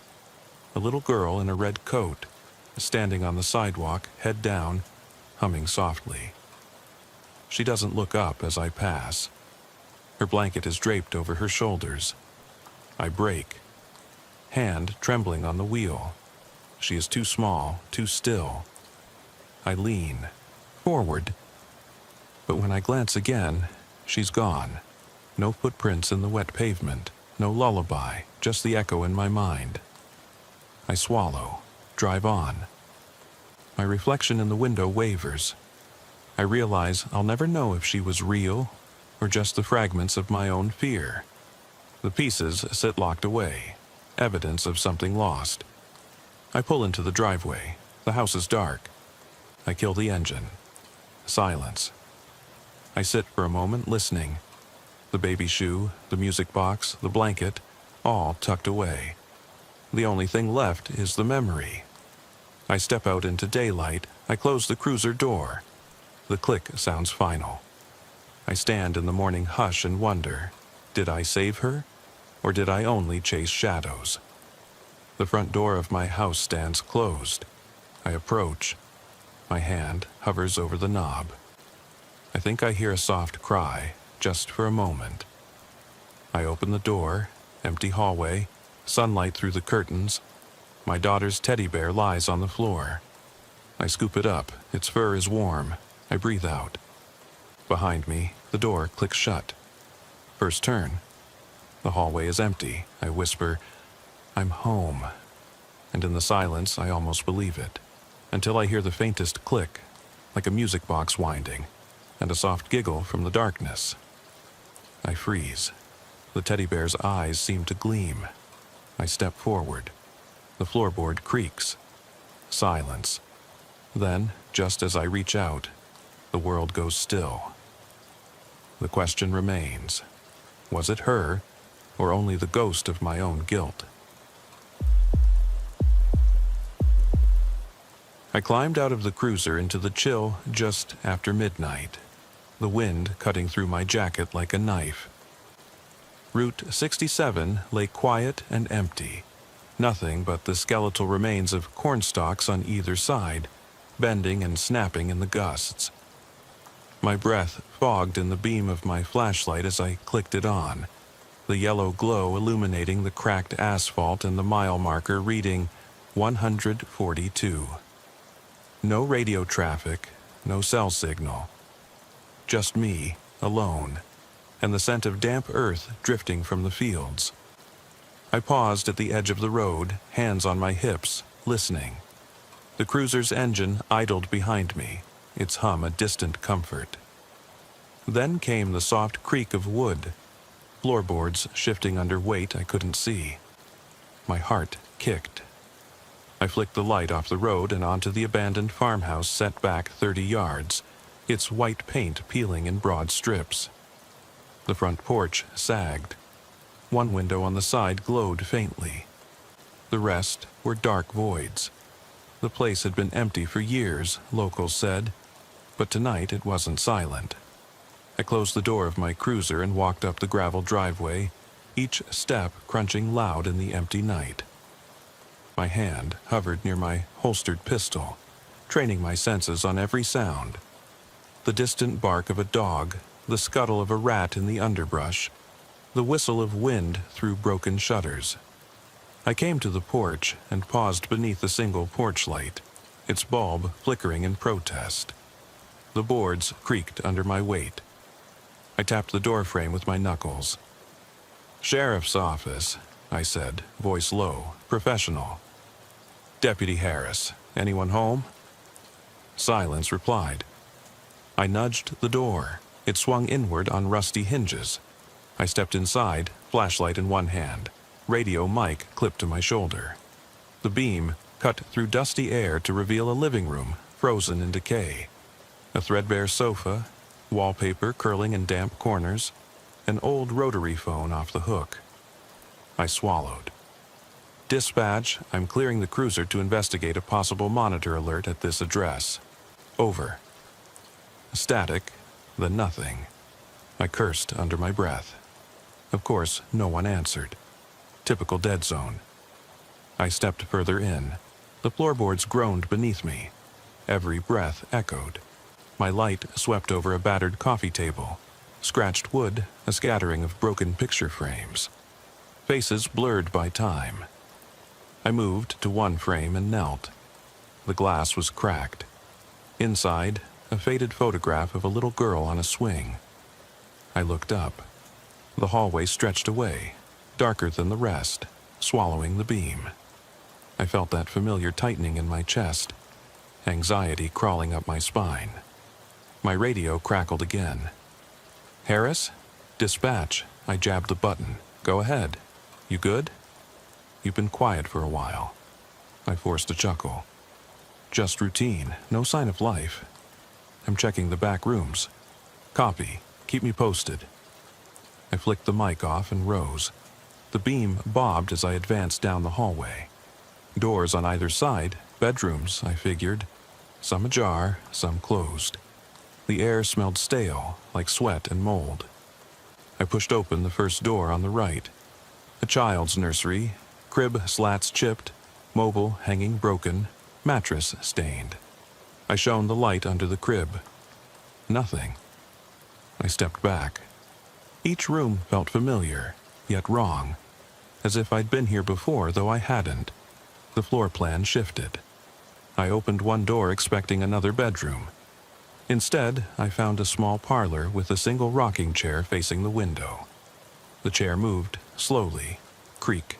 Pause. Creak. I froze. No breeze stirred.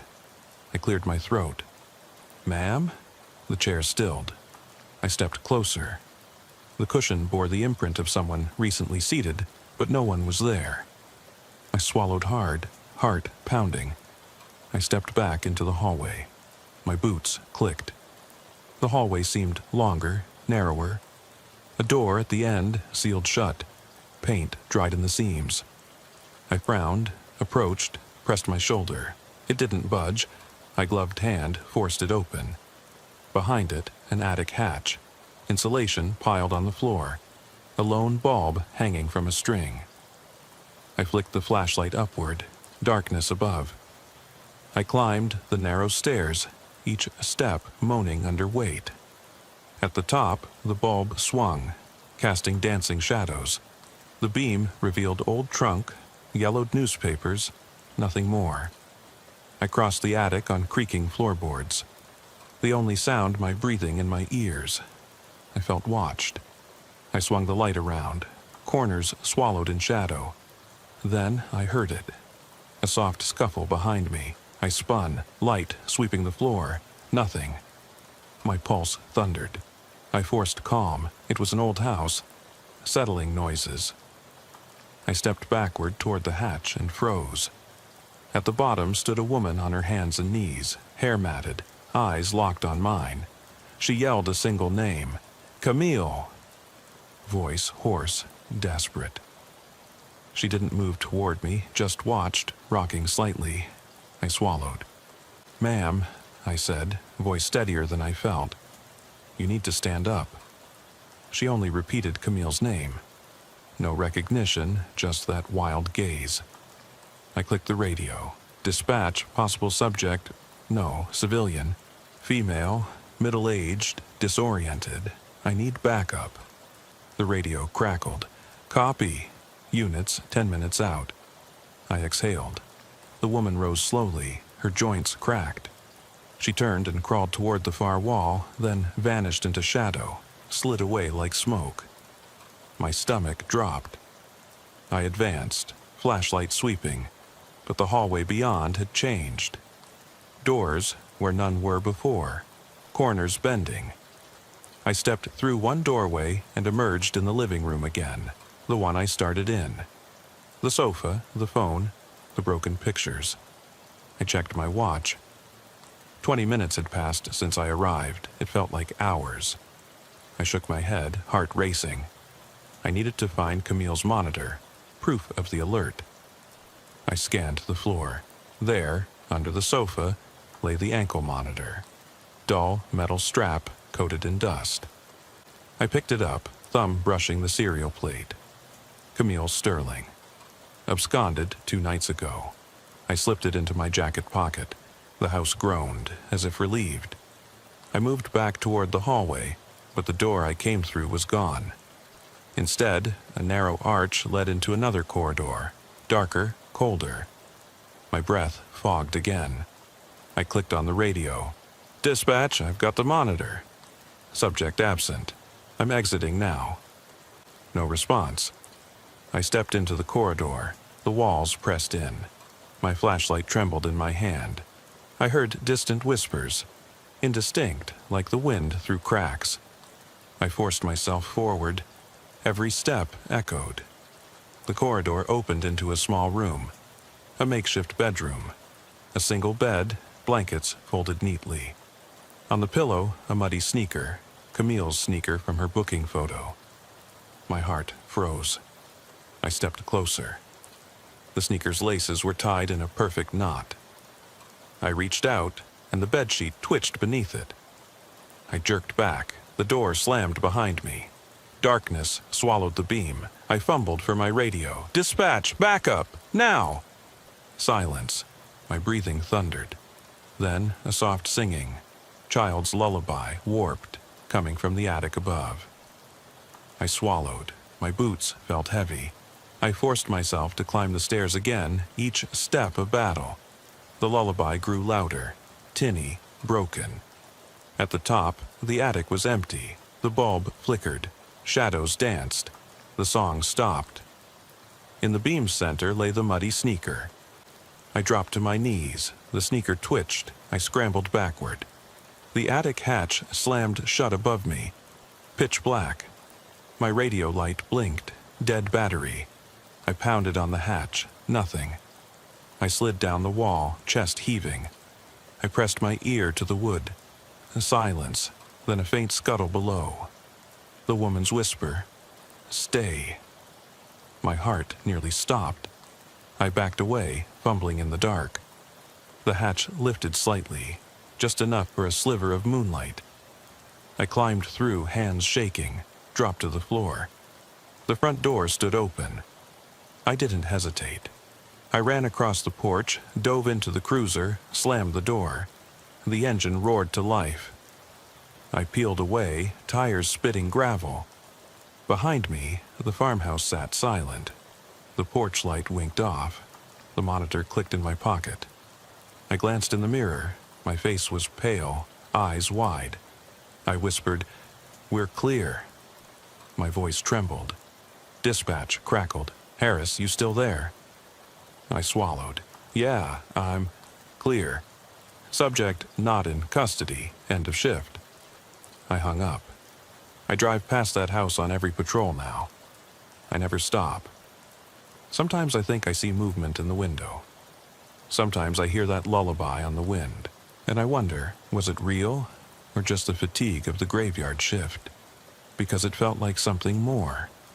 Something that still waits inside those walls, calling Camille's name, and maybe mine. I slid out of the cruiser and closed the door softly, careful not to wake the engine's low rumble. The wind off the fields was sharp, like a blade, cutting through the thin fabric of my uniform jacket. I pulled the collar up and clicked on my flashlight. The beam splashed over cracked asphalt and the cornstalks bowed away, their dried leaves rattling in the gusts. Mile marker 142 glowed in reflective paint. Route 67 was empty, radio silent, no bars on my phone. Exactly the kind of place you didn't want to be alone at 2 a.m. I took a breath, cold, damp, and stepped toward the farmhouse. The porch sagged, boards warped with age. The single porch light flickered weakly, as though it might die at any moment. I kept my hand near my sidearm but didn't draw it. Standard procedure, announce myself first. Sheriff's office, I called, voice low but carrying. Deputy Harris, anyone home? My words vanished into the dark interior. The door was cracked open. I nudged it with my shoulder. It swung wider, moaning on rusty hinges, and I stepped inside. The air smelled of mildew and old smoke. My flashlight beam carved through the darkness. A threadbare sofa, peeling wallpaper, a rotary phone hanging crooked on the wall. I clicked the mic on my radio. Dispatch, I'm on scene at the Sterling residence. Monitor alert confirmed. No visual on subject, over. Static crackled back. Copy that, Harris. Backup ETA 10 minutes. I swallowed. 10 minutes felt like an hour in a place like this. I moved forward, every footstep making the floorboards groan. The living room opened into a hallway. Doors on either side, some closed, some ajar. I stepped into the first room on the left. A nursery. Crib with chipped paint, mobile tangled, mattress stained. I swept the beam under the crib. Nothing. A toy truck lay on its side. I bent, nudged it with my toe. It didn't move. Back in the hallway, I checked my watch. 2:07 a.m. The wind rattled the window panes. My breath echoed. I approached the next door. It resisted, as if swollen, then gave with a creak. Inside, a parlor. A single rocking chair faced the window. The cushion sagged. The chair moved, rocking slowly. No breeze stirred. I stepped closer, heart ticking faster. The rocking slowed, then stopped. I cleared my throat. Ma'am, sheriff's office. No answer. A soft scuffle came from behind me. I spun, beam slicing the dark, but nothing there. I stepped back into the hallway. My boot scuffed against something. I bent, an ankle monitor, dusty, strap undone. I recognized the model, Camille Sterling's. I pocketed it. As soon as metal left the floor, the house exhaled. A low creak, like a sigh. I turned to leave, but the hallway had changed. Doors shifted positions. Corners bent at odd angles. I frowned. Houses didn't do that. I clicked the radio. Dispatch, hallway layout abnormal. I may be disoriented. Static. I tapped the microphone again. Nothing. I swallowed hard. Trust your training, I told myself. Move slowly. Mark your path. I stepped into the next room. A kitchen, dirty dishes in the sink, a cereal bowl on the counter, a broken picture frame showing a smiling family. I shone the light on the photo. A man, a woman, a little girl in a smocked dress. The same girl from the nursery mobile. I felt a chill. I pocketed the frame. Evidence, if nothing else. The hallway beyond stretched longer than before. My flashlight beam trembled as I advanced. I heard breathing, mine amplified in the quiet. Then a whisper, faint, distant. "Camille." I paused. The whisper didn't repeat. I called out, "Camille, this is the sheriff's office." Silence answered. I approached a door at the end. It was sealed, paint dried in the seams. Someone had intentionally closed it off. I pushed. It budged, revealing steep stairs down. A basement? No, an underfloor crawlspace. Low ceiling, damp earth, wooden support beams. The beam caught movement, something slithering away. I squared my shoulders and climbed down. Cold water pooled underfoot. The beam danced over walls of stone and mortar. The air was thick. I heard that whisper again. "Stay." I swallowed. My heart pounded. I called, "Camille, show yourself." The beam landed on a mound of blankets in the corner. I approached. Blankets shifted. I flipped them back. Nothing but a broken doll. I straightened and froze. At the mouth of the crawlspace, the woman, middle-aged, hair tangled, crawled on hands and knees, rocking, whispering Camille's name. Her eyes locked on mine. She didn't speak my direction, only that name. I raised my flashlight. She hissed and vanished into the darkness behind me. I bolted upright, nearly losing my footing. The stairway hatch slammed shut. I yanked at it. It wouldn't budge. I pounded. "Dispatch, I'm stuck." Silence. My radio died. The house swallowed my voice. I backed away, breath ripping in my chest. The crawlspace walls seemed to pulse. I forced my legs to move, scrambling toward the hatch. It lifted slightly.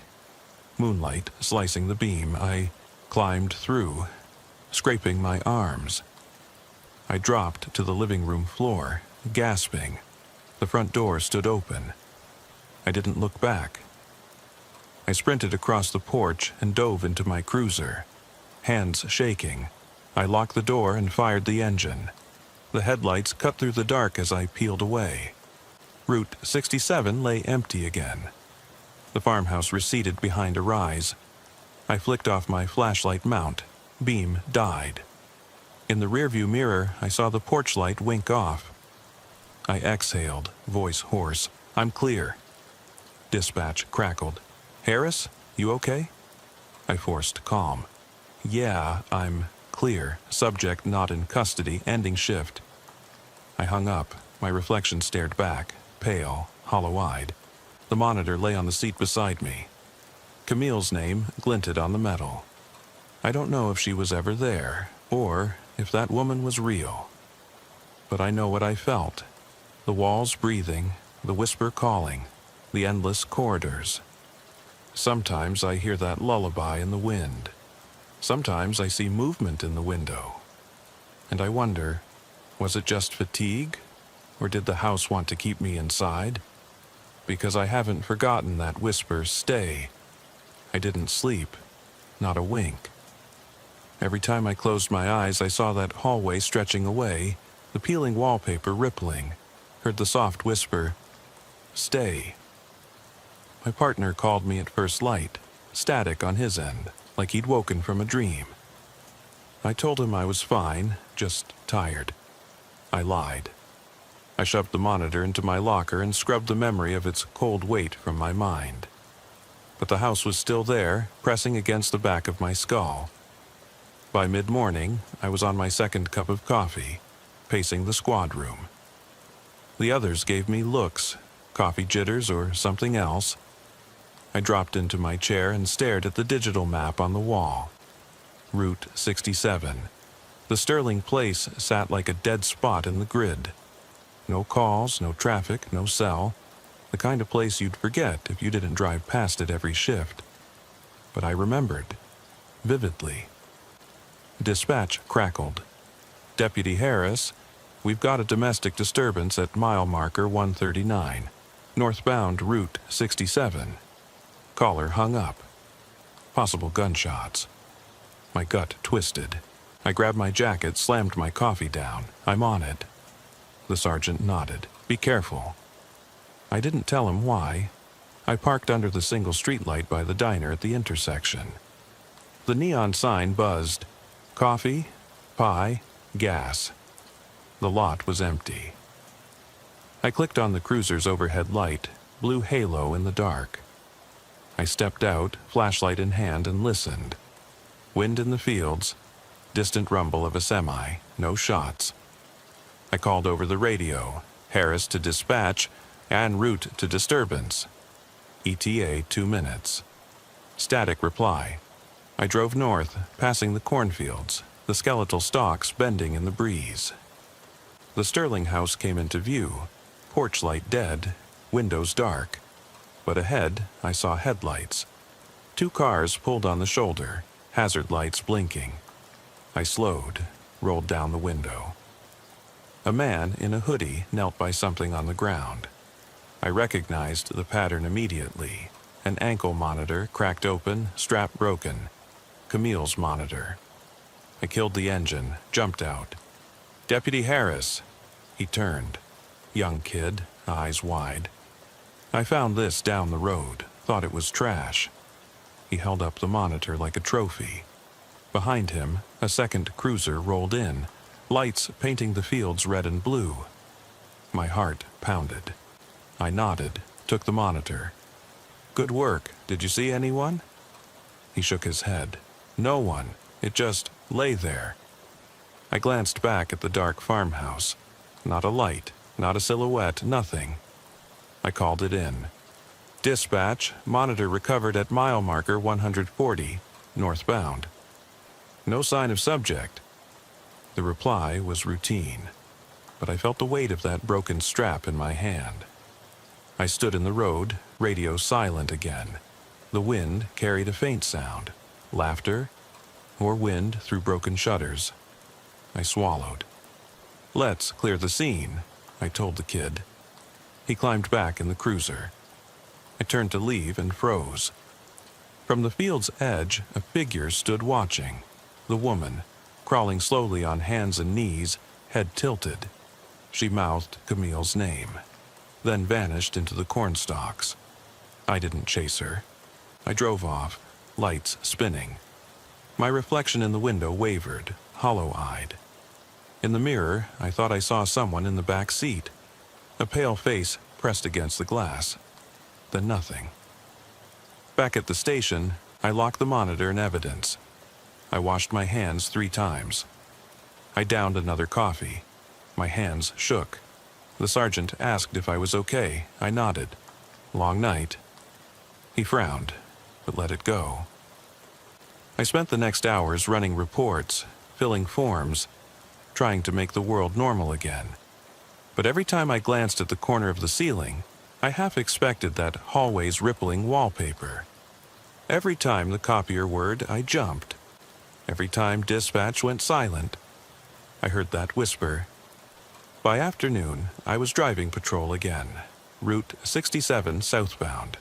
The sun sank low, orange glow on the horizon. I passed mile marker 142. The farmhouse sat dark. I slowed, heart throbbing. On impulse, I flicked on the spotlight and aimed at the porch. Nothing. I drove on. The cruiser's tires crunched gravel as I passed the driveway. I felt eyes on me. I kept going. Night fell. During roll call, I volunteered for extra coverage on Route 67. No one argued. They all knew. That road had a reputation. I finished my briefing and left. At 11:45 p.m., I was back under that broken porch light. I killed the engine and sat for a moment, staring. The air was colder than before. I stepped out, flashlight in hand.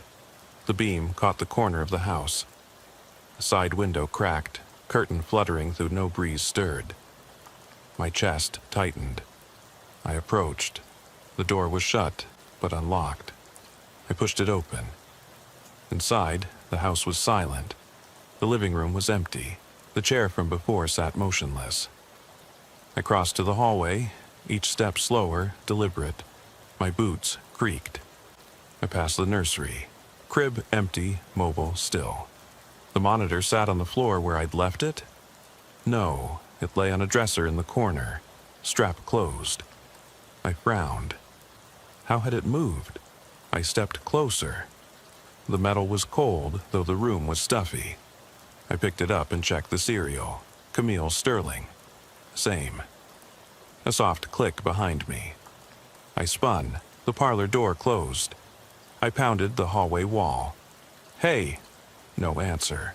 I flicked my light, beam jittering. I advanced through the arch. The floor plan was wrong again. I came to a door sealed with paint. I forced it open. Stairs descended. My breath stalled. I climbed down again. The crawl space was darker, tighter. Water dripped. The beam caught something on the ground. Footprints in the mud. Bare footprints, small. They led deeper. I followed, heart hammering.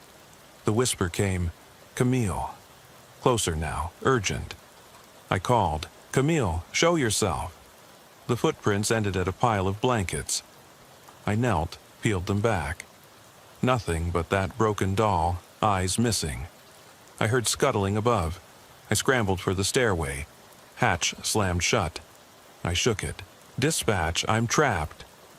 Silence. The whisper turned into a sob. "Camille." It echoed, as if the house itself mourned. I pressed my back to the hatch, sliding down until I sat in the cold mud. My flashlight lay beside me, beam sweeping the stone walls. I closed my eyes, trying to steady my breathing. When I opened them, the blankets were gone. The footprints led to the far wall, where the stone looked damp. I crawled, heart in my throat, and pressed my palm to the wall. The stone was loose. I pried at it. Behind, a narrow tunnel. Fear and relief tangled. I crawled in. The tunnel sloped upward. I crawled on hands and knees, water seeping through my coveralls. The whisper guided me. "Stay, stay." I forced myself onward. Finally, I emerged into a small room. Walls lined with photographs, dozens of them, of people wearing ankle monitors. Faces gaunt, eyes empty. Camille's photo was there, pinned in the center. Under each photo, a date, dates when they vanished.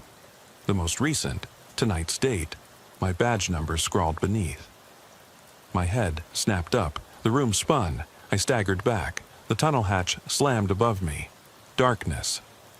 My radio crackled. Static, then a voice. "Harris? You there?" I fumbled the mic. "Dispatch, it's not safe." My voice trembled. I found something, records, photos, static swallowed my words. The light in the tunnel winked out. I dropped the radio and pulled out my pistol. My flashlight flickered once, then died. I was in pitch black. I whispered, "Camille?" The sobbing answer came from all around. I fired one round into the darkness. The echo shook the walls. Silence. Then the tunnel hatch above creaked. I raced toward it, hands scrabbling. It gave way. I crawled through, gasping. I tumbled into the living room. The chair faced me, rocking. The photos lay scattered on the floor. My photos. The missing, the vanished. I backed away. The front door slammed. I lunged for it. It opened onto the porch. I sprinted to the cruiser, throwing myself inside. I locked the door and looked back. The house stood still. No light, no movement. My breath shook. I slapped the dash button. "Dispatch, I'm out. Get units here, now." The reply crackled. "On our way." I clutched the wheel. The monitor lay in my lap, but I didn't want it. I wanted to forget. The sobbing echoed in my mind. I watched the house until blue lights flashed across its windows. I drove away, blind to the road. In the mirror, I saw the porch light flicker on, then off. The breeze carried a faint lullaby. I closed my eyes, and for a moment I wondered if I'd ever really left. I eased the cruiser onto Route 67, lights off, engine purring low. Behind me, the Sterling house sat swallowed by darkness and the swirl of blue and red from the arriving backup units. I watched until their beams swept past, then turned north, back toward the fields. My hands trembled on the wheel. I kept expecting that rocking chair to appear in the back seat or that whisper to drift through the open window. 20 minutes later, I pulled into the station lot. Dawn was bleeding into the sky, pale pink against the horizon. I killed the engine, but didn't move. The world felt off-kilter, like I'd woken from a bad dream into another one. Finally, I stepped out and walked to the evidence locker. Inside lay Camille's ankle monitor, dusted with the crawlspace dirt.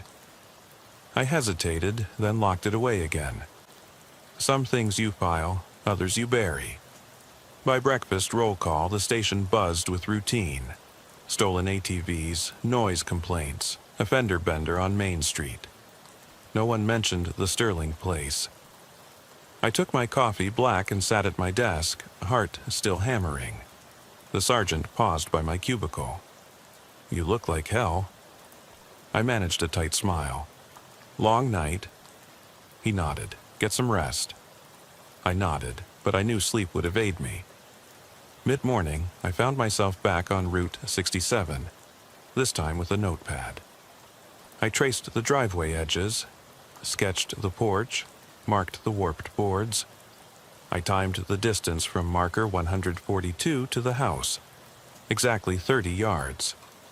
I measured the crawlspace hatch location inside. My notes grew frantic, arrows and question marks. I tried to map the shifting hallways, but the lines overlapped, twisted back on themselves. The floor plan made no sense. A crow cawed from the field. I jumped, shutting my notebook. I glanced toward the farmhouse. A single window caught sunlight, a pale rectangle in the peeling facade. For a moment I thought I saw movement behind the glass, then nothing. I closed my eyes, the whisper, "Stay." I shook my head and walked back to the cruiser. That afternoon I pulled dispatch logs. Camille's monitor pinged 3 times after I left, each time deeper in the county than silence. No body camera caught it, no witness, only that broken strap lying by the road. I circled the map, traced her last known tags. Then I stopped. There was a pattern. Old county records showed 4 disappearances in that township over the past decade, each person on an ankle monitor. Each vanished near mile markers 139 to 142. No bodies, no evidence, just gone. I leaned back, stomach twisting. I radioed the detective division. "I need the cold case files for this precinct, especially tether absconds." Within an hour, a file folder slid onto my desk. Sterling, Ramirez, Holt, Nguyen. Each file thin, reports closed for lack of evidence. I flipped through photos, empty rooms, abandoned belongings, final radio calls. The same whisper was written in margins. Possible fatigue hallucinations. Case closed. I slammed the folder. Fatigue or not, I'd seen what I saw. I grabbed my coat. I was going back. Backup could wait. I needed to map those halls on my own terms, find the tunnel, the photos, whatever held Camille and the others. At 8 p.m., I pulled up to the Sterling place alone. The porch light was dead, but a lamp glowed faintly upstairs. I stepped out, heart thudding. The air was colder, the wind had died. I clicked on my flashlight and approached. The door was ajar again. I inhaled and pushed in. Inside, the house was silent. Too silent. I moved through the living room, hallway, nursery, parlor. Each room exactly as before. The monitor lay on the dresser. I picked it up. Then I heard it, scuffing from the attic hatch. I climbed the stairs 2 at a time. The attic door stood open. Moonlight slanted in. The floor was littered with photographs pinned to the beams, faces pale, eyes haunted.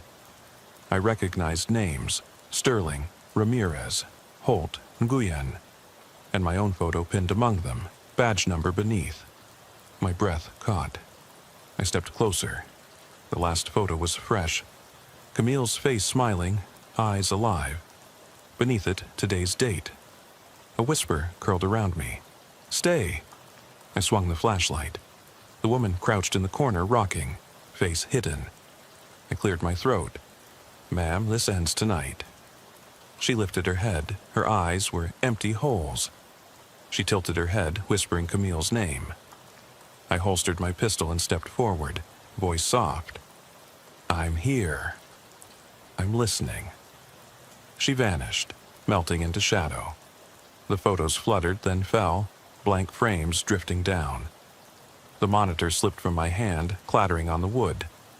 I stood alone, heart racing. The attic hatch slammed shut behind me. I didn't fight it. I let it close. The whisper faded. The house sighed. I climbed down into the living room. The front door was closed. I opened it. Outside, the night was still. I walked to my cruiser, picked up the monitor, and held it tight. Tomorrow, I'd write my report.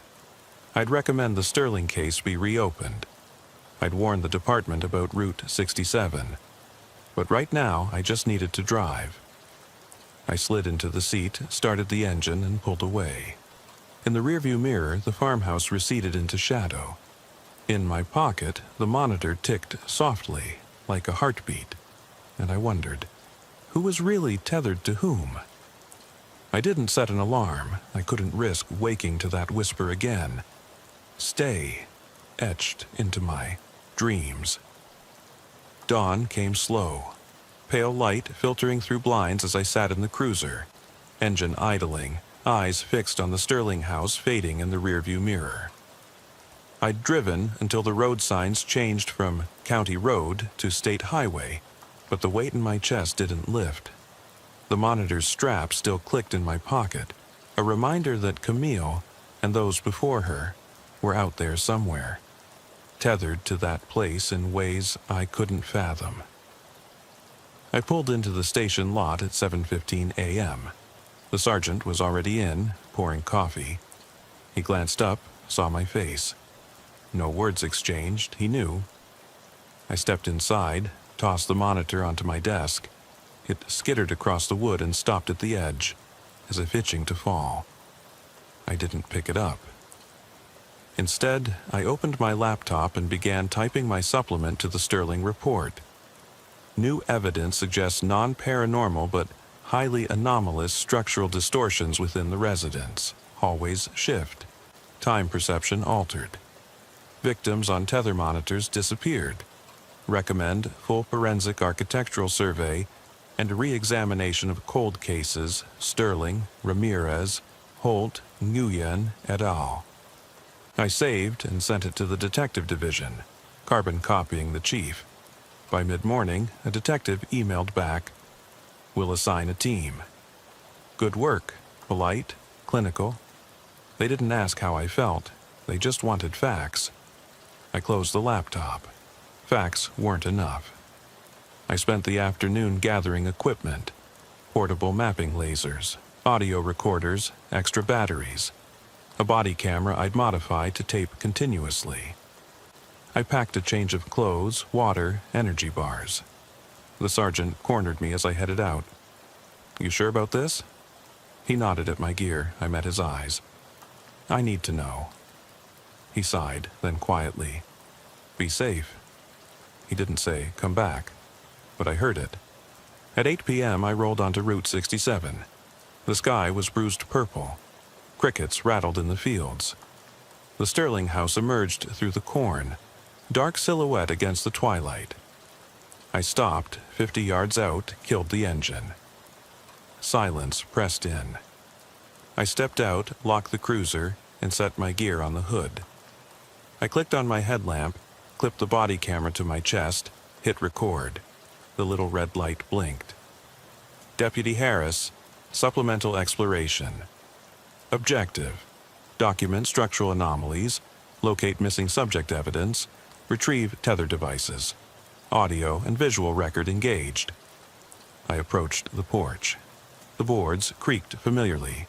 Porch light dead. I inhaled and pushed the door. It swung open without resistance. Inside, the living room gleamed under my headlamp. Sofa, rotary phone, peeling wallpaper. I swept the beam left to right, steady. I stepped in. The door clicked shut behind me. I paused, heart thudding, then moved on. I followed the same path. Hallway, nursery, parlor. Each room as before, but this time I set markers. Strips of tape on door frames, chalk arrows on the floor. I sketched chalk lines showing direction. The chair in the parlor rocked. I filmed it. Rocking chair motion, periodic, no observable breeze. Source unknown. I pressed on. At the sealed door upstairs, I paused. The paint in the seam was cracked, freshly scraped. I shoved the door. It creaked open. I ascended into the attic. The beam caught the photo gallery on the rafters. Faces of the missing. I snapped pictures. Each photo pinned with tarnished nails. I counted 24. Sterling, Ramirez, Holt, Nguyen, and others I didn't recognize. I stepped closer to read names scrawled at bottoms. My own wasn't there, yet. I moved toward the far corner. The woman crouched, head bowed, whispering Camille's name. I cleared my throat. She lifted her head. The empty socket stared. I didn't flinch. "I'm not here to harm you," I said softly. "I want to help." She hissed, then vanished, melting into shadow. The photos fluttered, one drifting to the floor. A picture of me, badge glinting, smiling behind the cruiser. The date. Tomorrow's date. My blood ran cold. I pocketed the photo. The whisper swelled. "Stay." I pressed record on the voice recorder. Then I did something I'd avoided. I spoke my truth. "I won't stay," I said firmly. "Not for you, not for Camille, not for this house." The whisper flickered, then died. Silence. I turned back to the hatch. It was closed. I pried it open. The stairs dropped into darkness. I climbed down into the crawl space one last time. Water pooled at my boots. I followed my chalk arrows, marking each twist. At the far wall, I found the loose stone. I pressed. The tunnel yawned. Inside, the temperature dropped. I advanced, hand on the wall, heart pounding. I came to the small chamber, photographs and dates carved into the stone. But now the photos were blank. I let out a breath. The tunnel light overhead snapped on, revealing a smooth passage beyond. I stepped forward. The beam reflected off metal. Camille's ankle monitor lay on a stone plinth, strap closed, ticking softly. I approached and gently lifted it. The moment I touched it, the tunnel lights went out. Total darkness. My headlamp flickered. I heard the sobbing.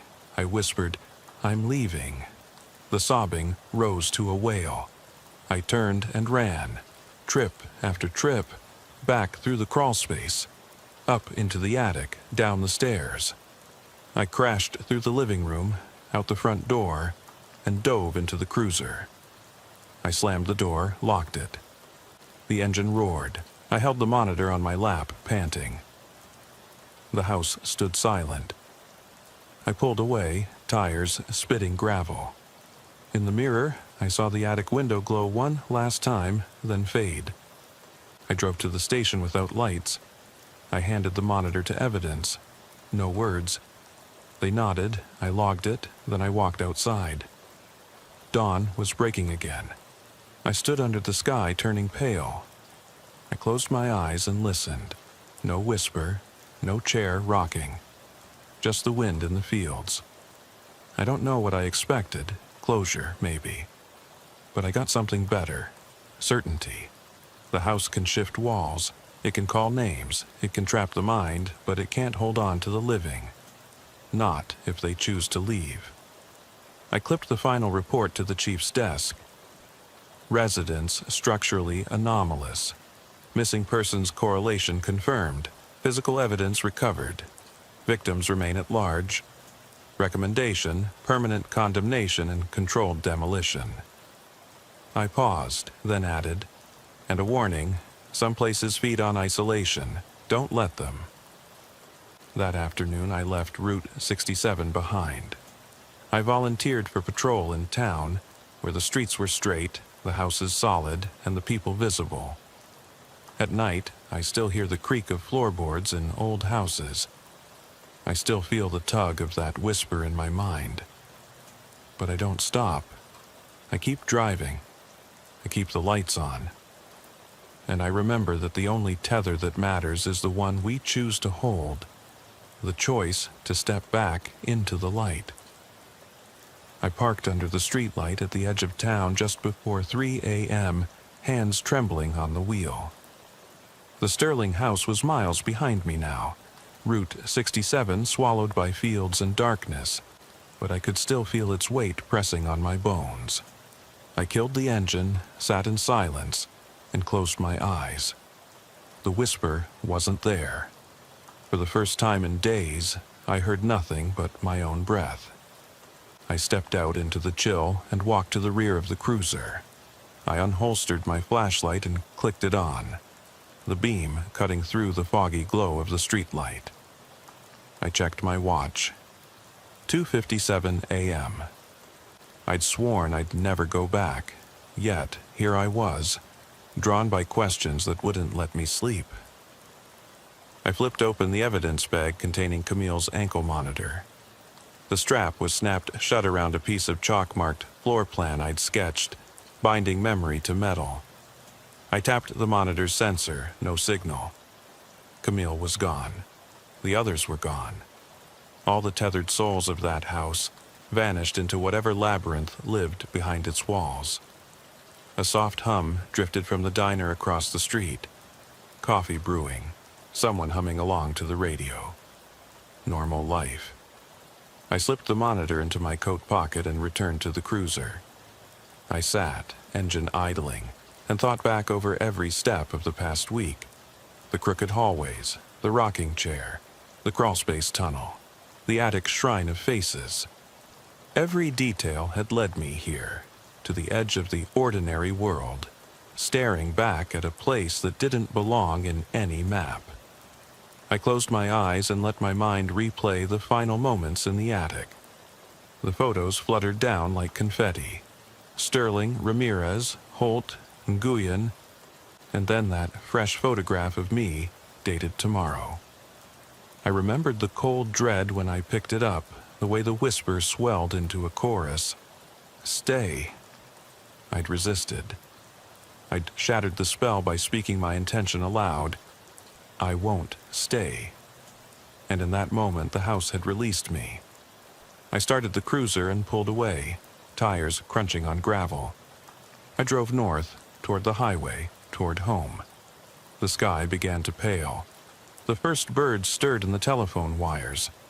I passed mile marker 142. No sign of the house. It had receded behind the rise, swallowed again by the night. By dawn, I was back at my own front porch, boots muddy, uniform stained with dust. I shook out my coat and hung it by the door. Inside, the house was quiet. Familiar creaks, the hum of the refrigerator, the soft ticking of the clock. I poured coffee, black, and sat at the kitchen table. The steam curled in the pale morning light. My hands still shook. I opened my laptop and retrieved the structural survey I'd commissioned. The architect's report lay open. Irregular floor plan. Non-Euclidean geometry. Evidence of shifting walls under load. Psychological impact on occupants unknown. Footnotes cited anomalous sensory experiences and recommended demolition. I scrolled to the end, a final note. Long-term monitoring advised. Do not enter structure alone.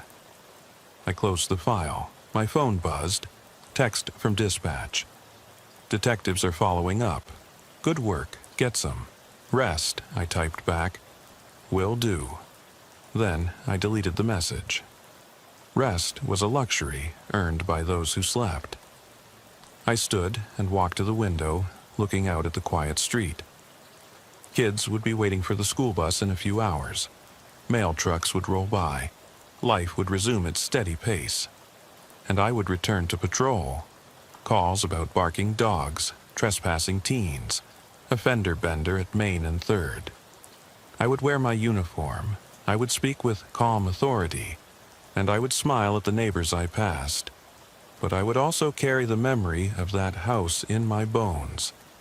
I would carry the knowledge that some places are alive, that they remember every footstep, every whisper, every broken tether, that they feed on solitude, on the vulnerability of the mind when the world falls silent, and that, given enough time, they can twist reality itself.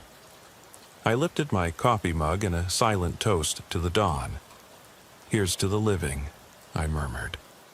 I drank, feeling the warmth spread. I set the mug down and reached into my pocket, fingering the cold metal of Camille's monitor. Then I placed it on the table. It clicked softly, an echo of a heartbeat. I pressed my palm over it. "You're safe," I whispered. "I won't let them forget you." Outside, a lone crow took flight. The morning sun broke over the rooftops. I turned away from the window and prepared for the day's shift. The radio crackled to life. I clipped on my mic. "Deputy Harris," I said, voice steady. "Ready for call." I stepped into the hallway, leaving the darkness behind. But sometimes, late at night, when the wind is still and the fields lie silent, I close my eyes and I hear it, that soft, insistent whisper. "Stay." And I remember the choice I made, to step back into the light, to drive away, to live. Because some tether is stronger than fear, the tether of our own will pulling us home.